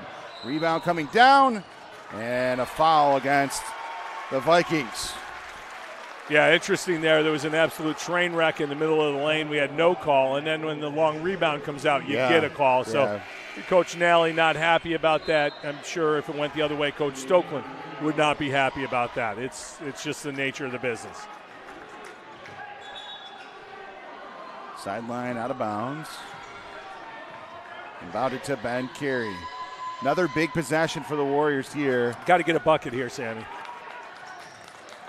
Get it in on and lost it to Jackson Green. Quickly back down the court. Here come the Vikings trying to go up with it, and a nice block right there. Good job on defense to get back by Howman.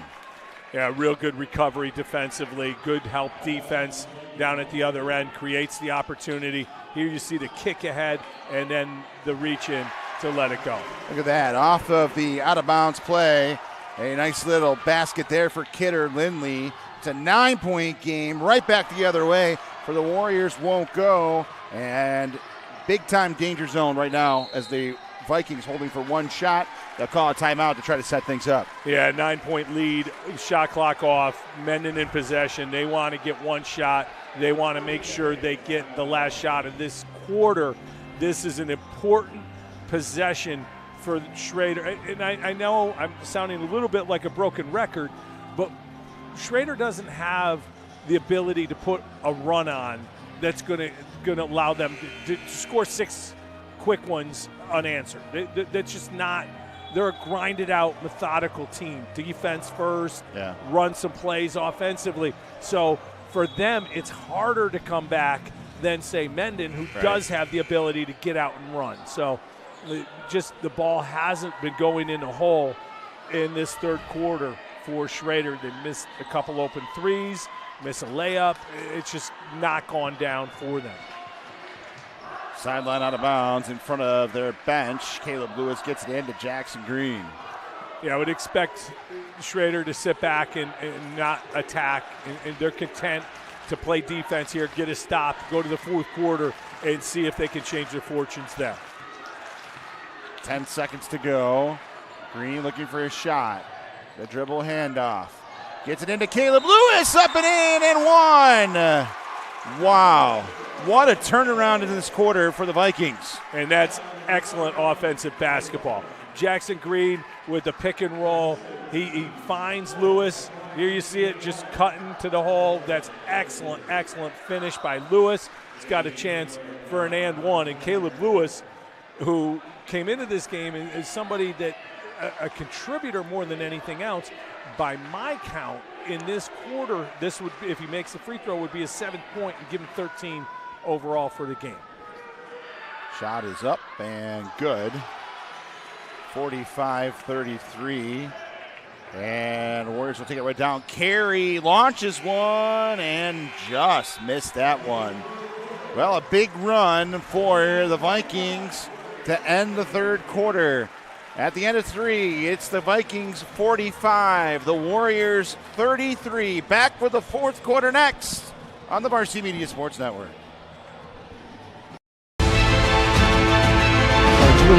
Over the middle, he's got a man. It's complete. Ciolino. See you later. Going long, wide open, Perazzi. He gets it. Perazzi, foot raise, 10, 5, make it. Touchdown. Punch, counter punch. The trickery, Ryder gets it back, goes over the top for Haberman. What a catch! Just Ross Simmons strips him, that's loose, and Ross Simmons is going to take this the other direction. Make it! Touchdown! Touchdown East!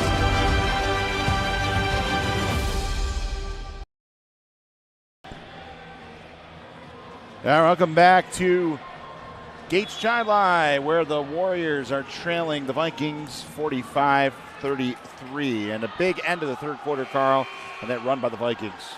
Yeah, and that might be the difference in this game as we look back on it after the game. The ability, again, to get out and create offense from defense. Schroeder had a couple looks that normally would go down for them, and they weren't able to get it done. And because of that, unfortunately, the Vikings right now in control of this game. Benjamin Carey had it, kicks it into Howman, and a big basket right there for the Warriors. So trying to chip away here. They get a basket within 15 seconds of the opening part of the fourth quarter. Very important. And let's see now if the defense for Schroeder can do what they brought it here to do. I mean, let's face it. They talked defense to us the entire time we talked to Coach Stoklosa. That's how they got here. This is a key time where that defense needs to be very good, and that is good defense. Jackson Green with a long shot, forced him into a bad shot, and the Warriors come up with it on one opportunity right there. Howman, kick it back out. Benjamin Carey back out to Selena.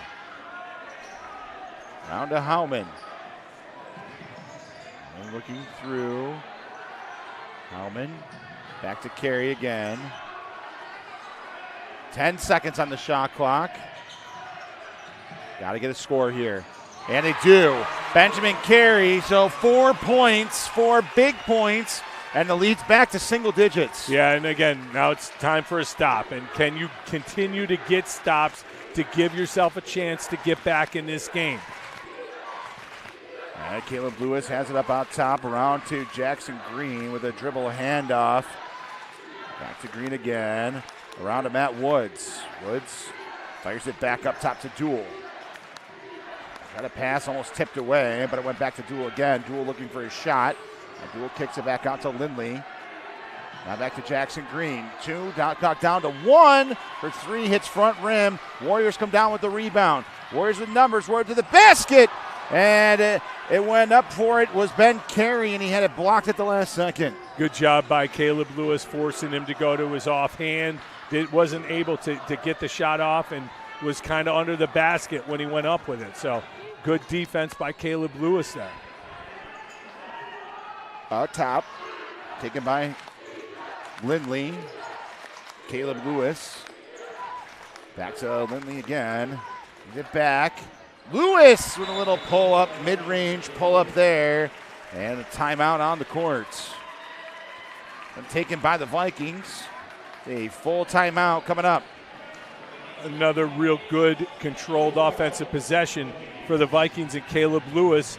He's got that little fadeaway, Sammy, and he's feeling pretty good about it now. I think that's the 4th one he's hit in this half. So he's comfortable with it, and they're getting the ball where he can do something with it. While Jackson Green is struggling a little offensively, the rest of his teammates picking up for him. And this Vikings team now, have they withstood the challenge? Did they stem the tide? Can the Warriors answer yet again? We'll see. 10 points with 5 minutes and 34 seconds left. And here's the thing with the Vikings. They can go on these spurts where they just put together points after points after points and just boom, boom, boom, and just like that, this 10-point lead can blossom. The key for the Warriors here is that still 5.5 minutes to go. As you look at Pittsburgh Athletic Director Scott Barker, who changed his outfit in between games from the Sutherland blue to the Mendon maroon and white.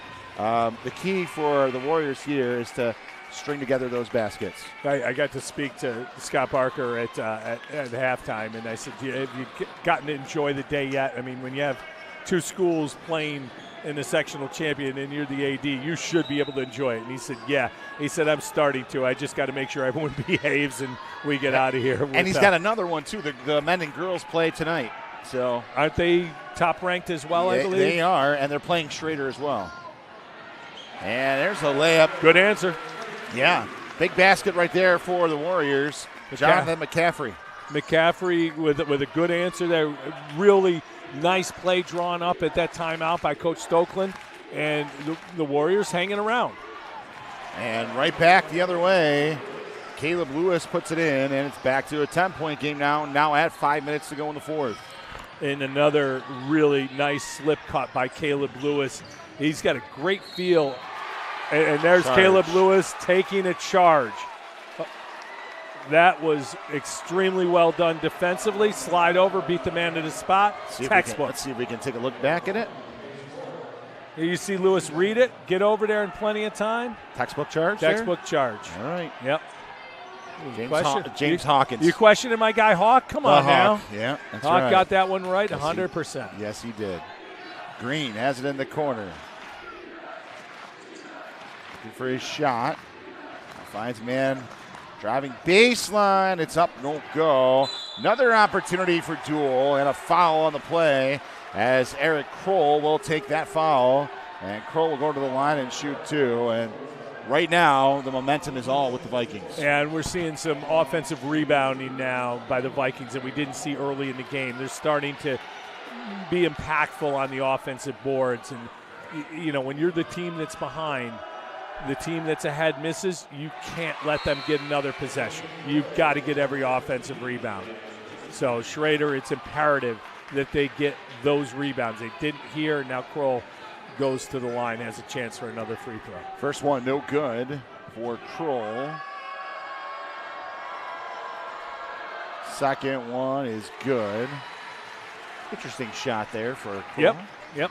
Definitely a little different release, but hey, you know what? Swished it in. Yes, it did. That's all that matters. Shalacy kicks it around and whistle on the play. And we have foul against the Vikings. DeRosa taking the ball to Jackson Green, and Green not being able to get position on him, reaches in a little bit, creates a contact.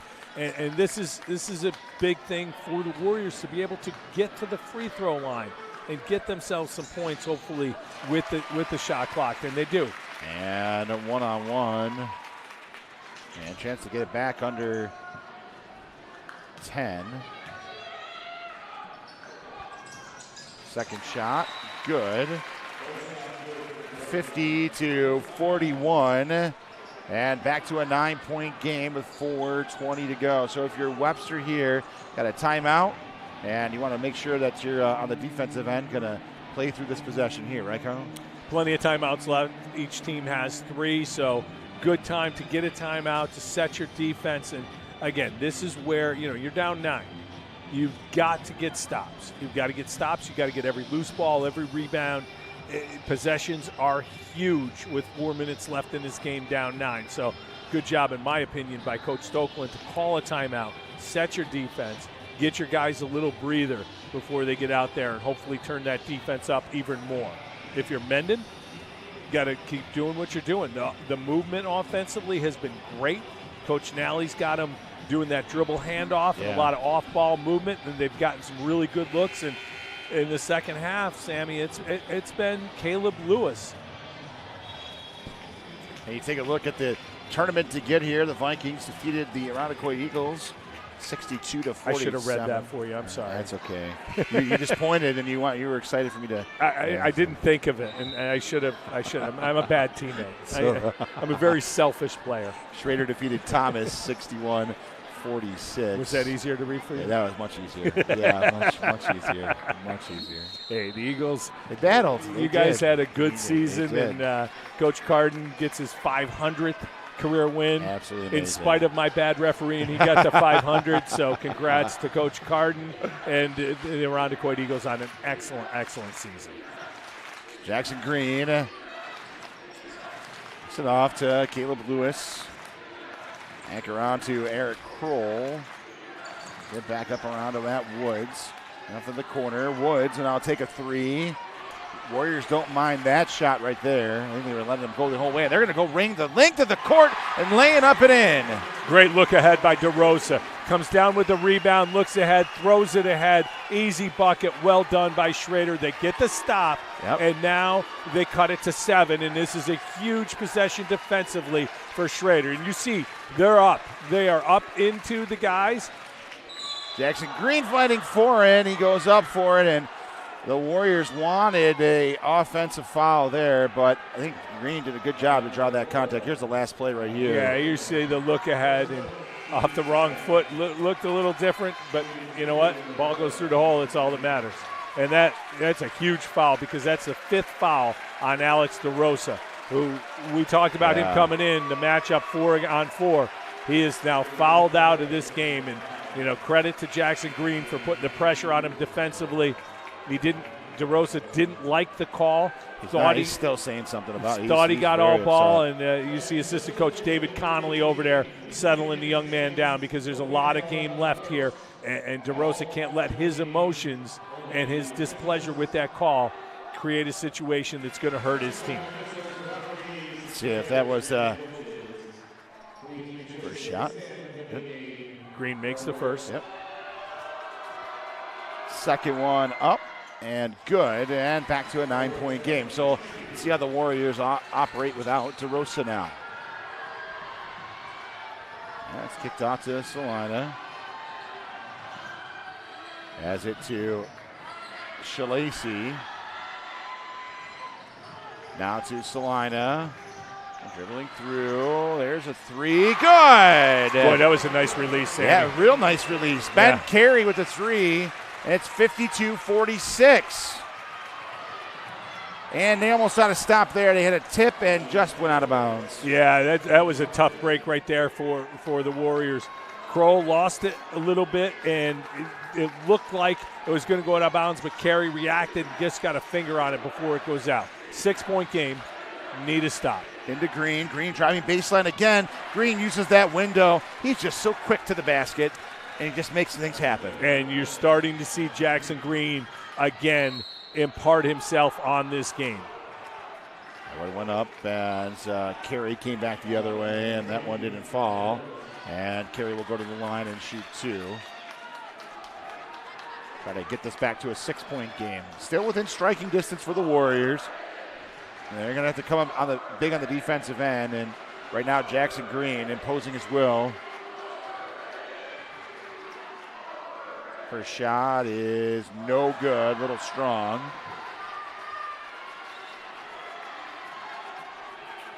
Got to make the free throw, Sandy. Yeah. When you're the team trailing, absolutely have to make the free throws. Let's see if we can get the second one to go. Second one is good. Full court defense now, man-to-man pressure. Not going to be a comfortable situation for Mendon. They use a different ball handler to bring it up to take some pressure off their guards. Woods kicked it back out. It goes out to Kroll. And London Hoyser has it. Hoyser to Green. There's a pass in, and good defense right there.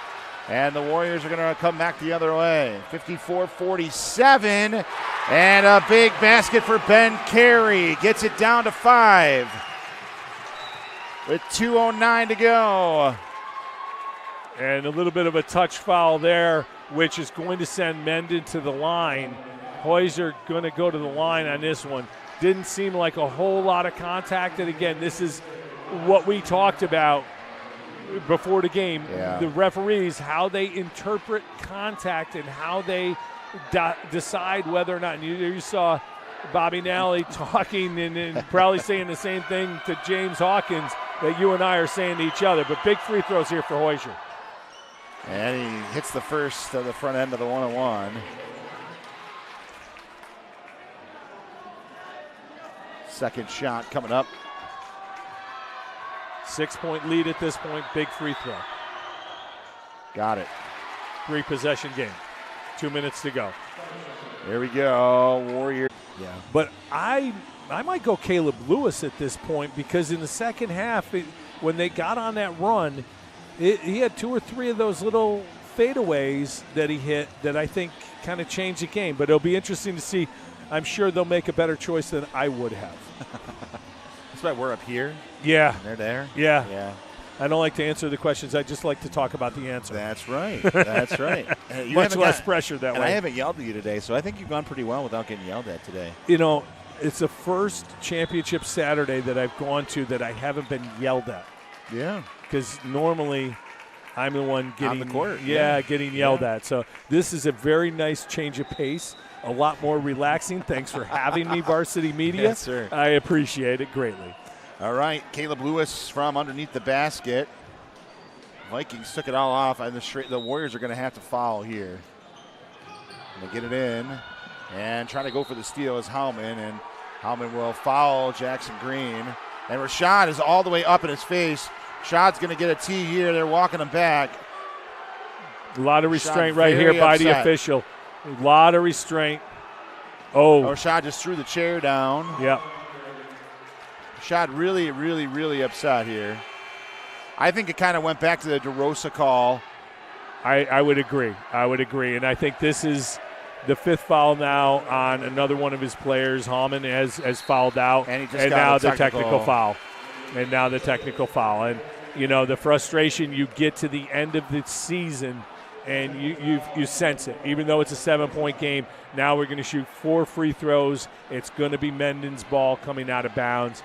That is something that you can't have a technical foul in that situation. Cannot have it. I didn't quite see what. I believe the technical was on a player. Okay. Not on the head coach. Okay. I believe that's what happened. But definitely a little bit of a loss of composure. And you know what? Let's be honest. That's a tough situation for Schroeder and for Coach Stoklosa to have to deal with. You've got a ton of emotions. You fought all year to get here. It doesn't go your way. You certainly feel it slipping away, and the emotions of that moment certainly just rose up right there. You know Rashad well. Yeah. I know Rashad. That's not anything close to typical behavior for him. But at the same time, one of the things that I like about Coach Stoklosa a lot, he is a competitor. Yeah. And he is somebody who's going to always compete. And, you know, when you're a coach and you're competing, sometimes it's not so easy to be the well-behaved person you're expected to be. Second one is up and good. And so that's the foul. Yep. On the Jackson Green was fouled. He got the 2 free throws. Now he shoots the 2 on the technical foul. Good. I think Jackson Green kind of got his stroke back a little bit. It's going to be strange to look at the box score at the end of the day, and Jackson Green's probably going to have close to 20 points. Yeah. And if you watch the game, he struggled with his shot offensively, but again, imparted himself into this game in many ways. And again, the ball back in his hands. This is where, if you're Coach Nelly, you want it in your best player's hands as much as possible, because if Schroeder's looking to foul, you want Jackson Green on the line. Caleb Lewis out to Hoisier. And another foul on the play. I didn't love waiting till there's that much time ticked off the shot clock before the foul. I think if you're going to foul there, you foul a little bit quicker. They didn't, but again, this is sometimes at the end of these games, the score will look a lot different than this game was. The Warriors fought gamely against a very good Mendon team. Warriors ain't tough. And Mendon has this style, and I saw this firsthand in the semis. They just wear you down. Yeah. They wear you down, and they just have so many different guys that can create offense for them. That's it. There are a lot of answers on that team in white, and because of that, if you take away one, you've got another, and then another, and they're capable, a lot of capable offensive players to keep them in the game, and I don't think we've talked enough about Mendon's defense. Right. They played great defense today. And I think that, tell you what, I'm really interested to see Mendon against East High with that, the chance to go to the regionals with the defense that East High plays and Mendon's style. They're just going to try to speed them up. And I think that Mendon will be able to create some open shots against that defense, and they don't miss a lot. No, and neither team has much size. Right. You look at Mendon; they seem all to be of similar size. Yeah. So that's going to be fun, and arguably the two best players in Section 5 going at each other, in Damani Barley and Jackson Green. Arguably, Caleb Lewis puts it in. 62-49, 55 seconds to go. Warriors bring it up. There's a 3 for Shalacy, no good. And they pull it down, and Rashad still wants pressure defense on them. And see what happens to see if they back off here just a little bit. Back out to Green. Going to keep competing, but they're not going to foul. They're just going to keep, not going to try to foul. Let me say it a different way. Foul on Ben Carey. Yeah. And it'll be 2 shots coming up for London Hoisier. And here's where, the suddenness of the season comes into play, where, you've competed, and all of a sudden, in a matter of a couple minutes, you realize your season, there's no practice tomorrow. There's not a game Tuesday night. It's done. It's get ready for next year. So that is a tough situation to handle, and unfortunately for the Warriors, they're going through that right now. And if I'm Coach Nelly, I probably want to get my starters out, give some guys who work hard in practice all the time a chance to get in and just get a little bit of a run going. Here's a 3-pointer, and it's no good. And pulled down, rebound for a Hoisier, and they'll get it off to Jackson Green. Just dribble it over half court, and it's going to run out the clock. And the Pittsford Mendon Vikings are going to repeat as Section 5 champions. It's their 3rd sectional title in 4 years. And the Pittsford Mendon Vikings are your Section 5 Class A1 champions. Only 1 loss all year long. They were definitely the best team in this bracket coming in, and pretty much one of the best teams in Section 5 all season long. Just that consistency, only 1 loss in the last 2 seasons. Carl, they lost arguably their best player last year to graduation in Jacob Shatters, and some might say that this team is better than last year's team. Yeah, because you've had you lost Jackson Green last year to a knee injury, right. So you didn't have him for the key parts of the season, and then he rehabs and, gets to play half a football season, and now he plays an entire basketball season, so you've had him be there full time. You've had the development of guys like Caleb Lewis, who was a huge part of the game today, so a really, really good program. I just say good. Better than that. Bobby Nelly's got himself an excellent program over at Mendon. As the bleachers start to empty out, now both of these teams, well, not both these teams, but these fans, they're going to head over to Rush and watch the girls' teams battle. The Warriors and the Vikings. Yeah, that game's at like 5 o'clock. They're going to play each other there. So that'll do it from up here right now. We're going to head down to the court. We'll catch the award ceremony, and then we'll speak to Bob Nelly and the MVP of tonight's game coming up on the Varsity Media Sports Network. Let's head down to courtside. They will now present a commemorative plaque to the number 1 seeded team, honoring the team that has achieved the highest ranking for the regular season. Presenting this year's award is Dave Richardson. The award for Class A1 is presented to Coach Bob Nelly of Pittsburgh Mendon.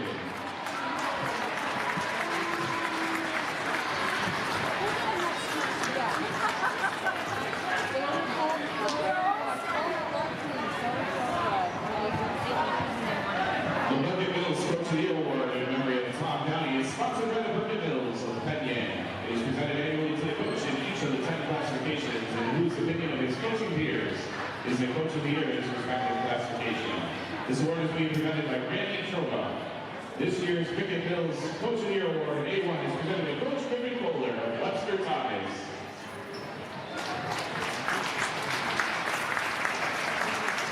The runner-up plaque is presented by Hilton East and Angels in your home for the second place team in the classification.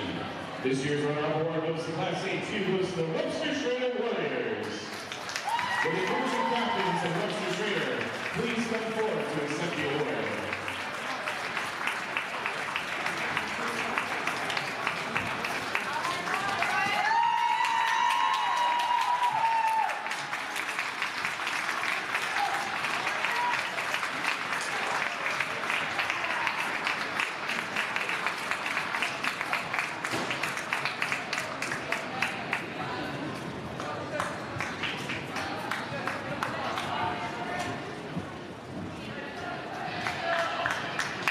Each member of the runner-up team will receive a silver medallion from Section 5 in commemorating the 2022 tournament T-shirt provided by M&T Bank.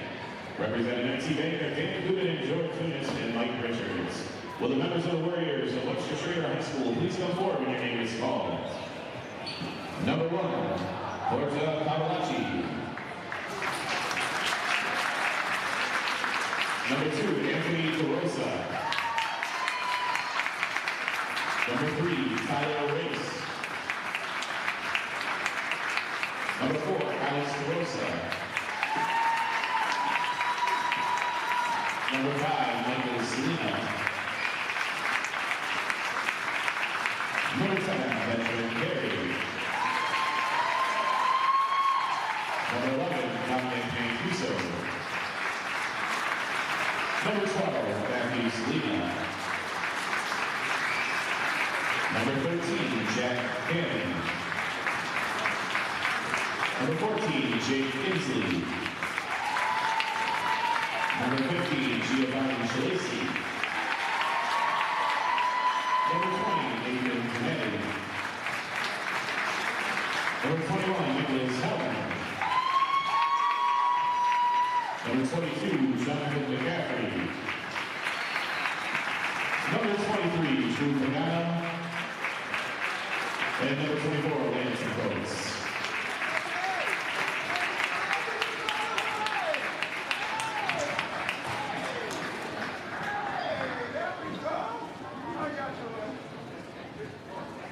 The championship team will receive the Section 5 championship trophy provided by Section 5. And now, Ed Scores, chairman of Section 5 boys basketball. The championship trophy for Class A1 to the Pittsburgh Mendon Vikings of the Monroe County League.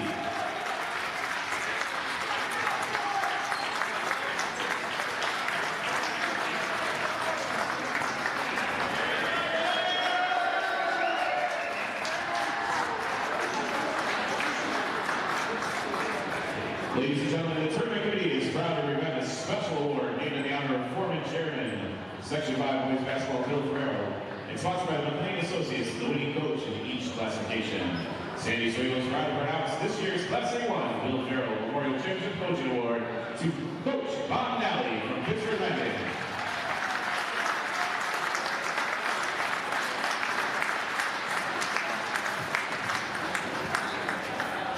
Each member of the championship team will receive a Section 5 championship seal, a Section 5 championship t-shirt, a Section 5 gold medallion, a commemorative championship t-shirt, compliments of M&T Bank, a championship cap, compliments of Angelo Plumbing Group, a championship cinch bag courtesy of Ralph Honda. Will the members of the Pittsburgh Mendon Vikings please come forward when your names are called to accept your awards. Number 2, Luke Smith. Number 3, Matt Williams. Number 4, Jackson Green. Number 5, Ryan Dewar. Number 10, Tyler Sheppers. Number 11, Caleb Lewis. Number 12, Peter Lindley. Number 15, Nick Wilson. Number 20, Mike Bishopi. Number 21, Eric Cole. Number 22, London Poiser. And number 45, Tommy Rupp.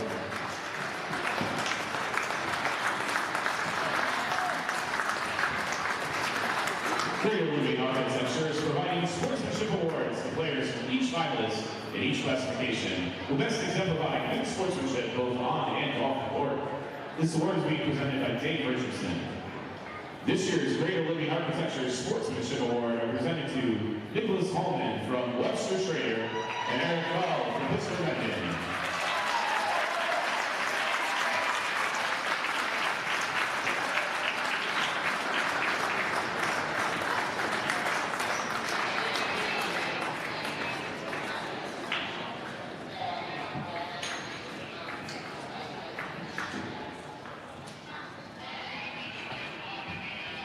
Throughout the tournament, an independent panel of people knowledgeable of the game of basketball vote for outstanding players in each classification during the last 2 rounds of tournament play. These votes are then tabulated to determine the all-tournament team, the most valuable player in each classification.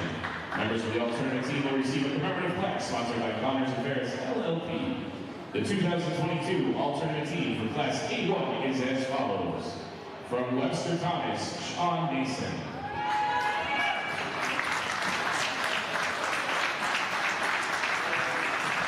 From Irondequoit, Ryan Heath.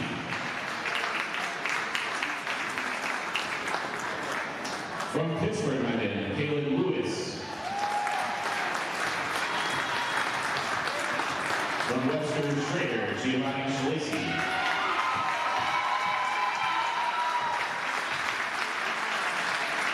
From Pittsburgh, Mendon, Peter Whitley.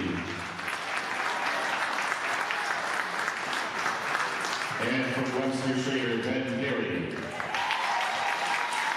The final member of the alternate team is M&T Bank, most valuable player. The award is presented to the player in each classification who, in the opinion of the voters, made the most significant individual contributions during tournament play. The 2022 M&T Bank Most Valuable Player Award in Class A1 is from Pittsburgh Mendon. Number 4, Jackson Green.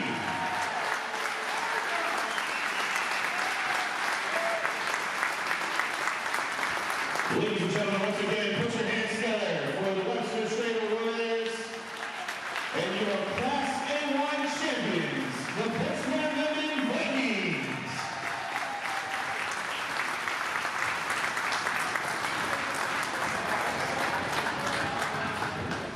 There you have our all-tournament team for Class A1. And coming up in just a second, Carl's going to join Bob Nelly down on the court along with Jackson Green, and we'll talk about this Class A1 final coming up in just a few minutes here on the Varsity Media Sports Network.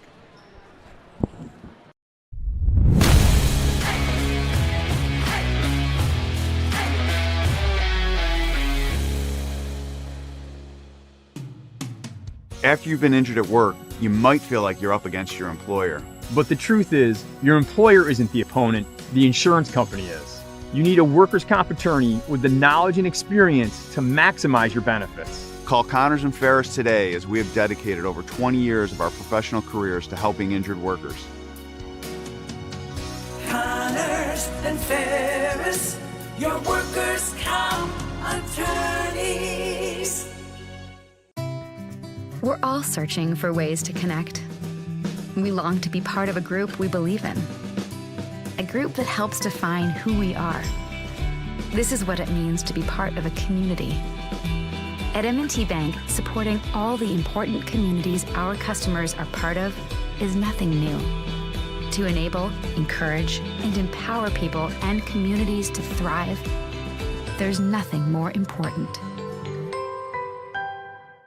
Varsity Media is the tri-state area sports leader. We offer an array of services for any team, coach, player, athletic director, and parent. From game film to live streaming, we are available to cover your event anytime, any place. Looking for an enhanced experience? How about a professional broadcast with multiple camera angles, announcers, graphics, and instant replay? Need a highlight reel? We produce individual highlights for college recruiting and team highlight videos for end-of-season banquets. And when it comes to social media, nobody has you covered better than us. Hype videos, sideline highlights. We can tailor custom videos to make your team stand out on Facebook, Instagram, and Twitter. Why waste your time dealing with anyone else? When it comes to sports video, Varsity Media stands alone. Contact us at 516-403-2050 or online at varsitymedia.net.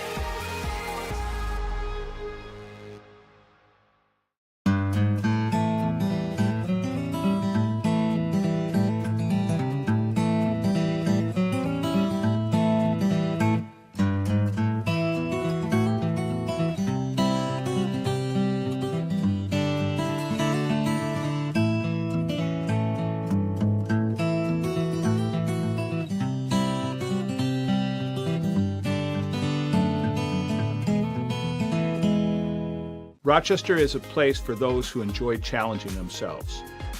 It also is a place for someone who truly wants to be a surgeon, someone who wants to learn the full breadth of orthopedics. When you're in Rochester, you're going to be exposed to everything that modern orthopedists take care of. Exposure to world-class clinicians, world-class researchers, a culture that's focused on your education and professional development, combined with outstanding esprit de corps among the residents, and a wonderful place to live.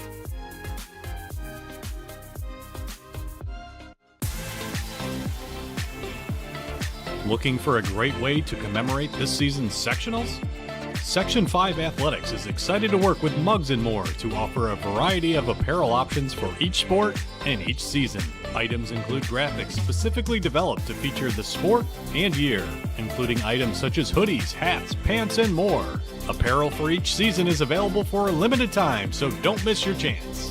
Visit section5.org/Muggs & More to see the many options and place your order today.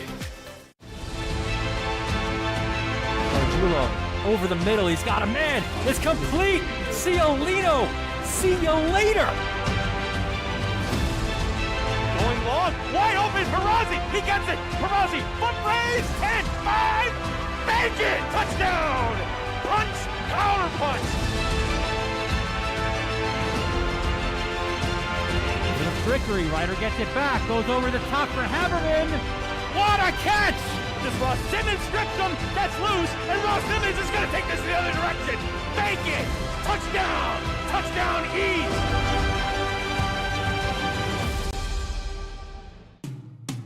You don't choose to get hurt at work, but you can choose the workers' comp attorneys at Connors and Ferris to fight for your money and medical benefits you deserve. With over 20 years of industry experience, we will give your case our undivided attention so that you and your family can focus on your recovery. So call Connors and Ferris, the workers' comp attorneys dedicated to fighting for injured workers' rights. Connors and Ferris, your workers' comp attorneys. It's time to get hyped with Varsity Media. We offer an array of video services sure to amp up your team. From staged preseason hype videos with custom lighting and smoke machines to sideline highlights of a big game. How can your team stand out from the crowd? Contact Varsity Media today and let us tailor something your squad will never forget. These are the best times of your life. Capture them in the most creative ways possible with the sports leader, Varsity Media.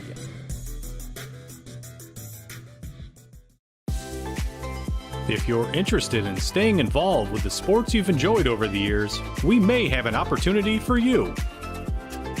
Section 5 Athletics is currently looking for officials for several sports. Serving as a Section 5 official provides a great way to stay active, contribute to the sports you love, and earn money while making your own schedule. Visit section5.org/officials for more information and to express your interest. Parents and athletes, why leave your college career in the hands of amateurs? Varsity Media produces professional college recruiting videos that you can use to help land a spot on the team. Our highlight reels have proven to save thousands of dollars in college tuition. You've worked hard and put the effort into your high school athletic career. All right, we're back after the Vikings defeating the Warriors 63-49. And Carl Falk is courtside with head coach Bob Nelly and MVP Jackson Green. Down here with Coach Nelly and Jackson Green. Bobby, I want to start with you. This was a game you knew coming in it was going to be tough. Their defense. You knew this was going to be a tough one. But was it even more than you expected? Yeah, absolutely. You know, we didn't get a chance to look at them live during the year. They weren't on our schedule, and it's good going through film, but it's not the real eye test. So, you know, when they got out there, they were better than advertised on defense. They're strong, they're physical, but they're smart. They play great defense. They play with toughness. They play together, and it made us hard for us to score. So we had to grind it out. Real proud of the way our guys battled. You know, along those lines, defensively, we did enough to keep them low, and it ended up working out. That's the point I was going to make to you. You know, we were going to talk a lot about the offense, and everyone's going to look at offense because it's more fun. But I thought your defense was the key to this game because you didn't give an inch. And when they were trying to claw back, they got some looks. But by and large, you guys controlled the boards defensively and made them work real hard on the offense. Yeah, they have tough guys on their team offensively too. You know, Ben Carey's a great shooter. Shalacy goes out and you can knock it down from anywhere, and he got going early. You know, Selena is a great shooter, and then they got their bigs that work hard, and they're a talented team on offense too, and they've really come to life in the second part of the year. Bobby, congratulations. Enjoy it. I know you can't enjoy it long because you got to get ready for East, but enjoy it and have fun. Jackson, congratulations, MVP of the tournament. Early on, it seemed as though you were struggling offensively. But what really impressed me was the way you impacted the game in other ways. You were passing the ball. You had a couple really good defensive plays. You were rebounding it. Did you feel like you were struggling offensively, or did it just seem like it was a little slower to come than you'd like? I felt like I was struggling kind of offensively in the first quarter, but I know as the game went on, shots would start to fall, and I found my open teammates, and they were hitting shots. Caleb Lewis came alive in the third quarter, and that's what we needed. It's funny you mentioned Caleb, and you and I have done this a few times, but normally you're wearing shoulder pads, and the guy throwing you the ball is Caleb Lewis. But today, you found Caleb a couple times, and he had a little step-back fadeaway. I think there were 3 of them at key times in the third quarter. Yeah, you know, that's his shot, and he always knocks that down, and I can always trust my teammates to knock down shots, and the first half shots weren't falling, but, you know, we knew they were going to start to fall eventually. You get to enjoy this for about another couple hours, grab something to eat, and then start thinking about East. You haven't played them yet. You know about them, and I'm sure you guys have played against each other. Looking forward to that matchup? Of course, yeah. Job's not finished. Caleb, congratulations. Best of luck. Thanks again. Thank you. Sammy, back to you. All right, Carl, thanks very much. And Jackson Green down on the court with Carl Falk, and the Vikings come up victorious tonight, 63-49 over the Webster Schroeder Warriors. For our cameraman, Christian Van Kampen, and our producer, director, graphics, and whatever else his title is, Joel Balfazer. My name's Sam Schreier for Carl Falk. Thanks for tuning in. The Class AA game pregame coverage will begin tonight at about 5:30. So tune in for that Class AA game between Aquinas and Rush Henrietta. Pregame coverage at 5:30. Have a great night on the Varsity Media Sports Network. Varsity Media is the tri-state area sports leader. We offer an array of services for any team, coach, player, athletic director, and parent. From game film to live streaming, we are available to cover your event anytime, any place. Looking for an enhanced experience? How about a professional broadcast with multiple camera angles, announcers, graphics, and instant replay? Need a highlight reel? We produce individual highlights for college recruiting and team highlight videos for end-of-season banquets.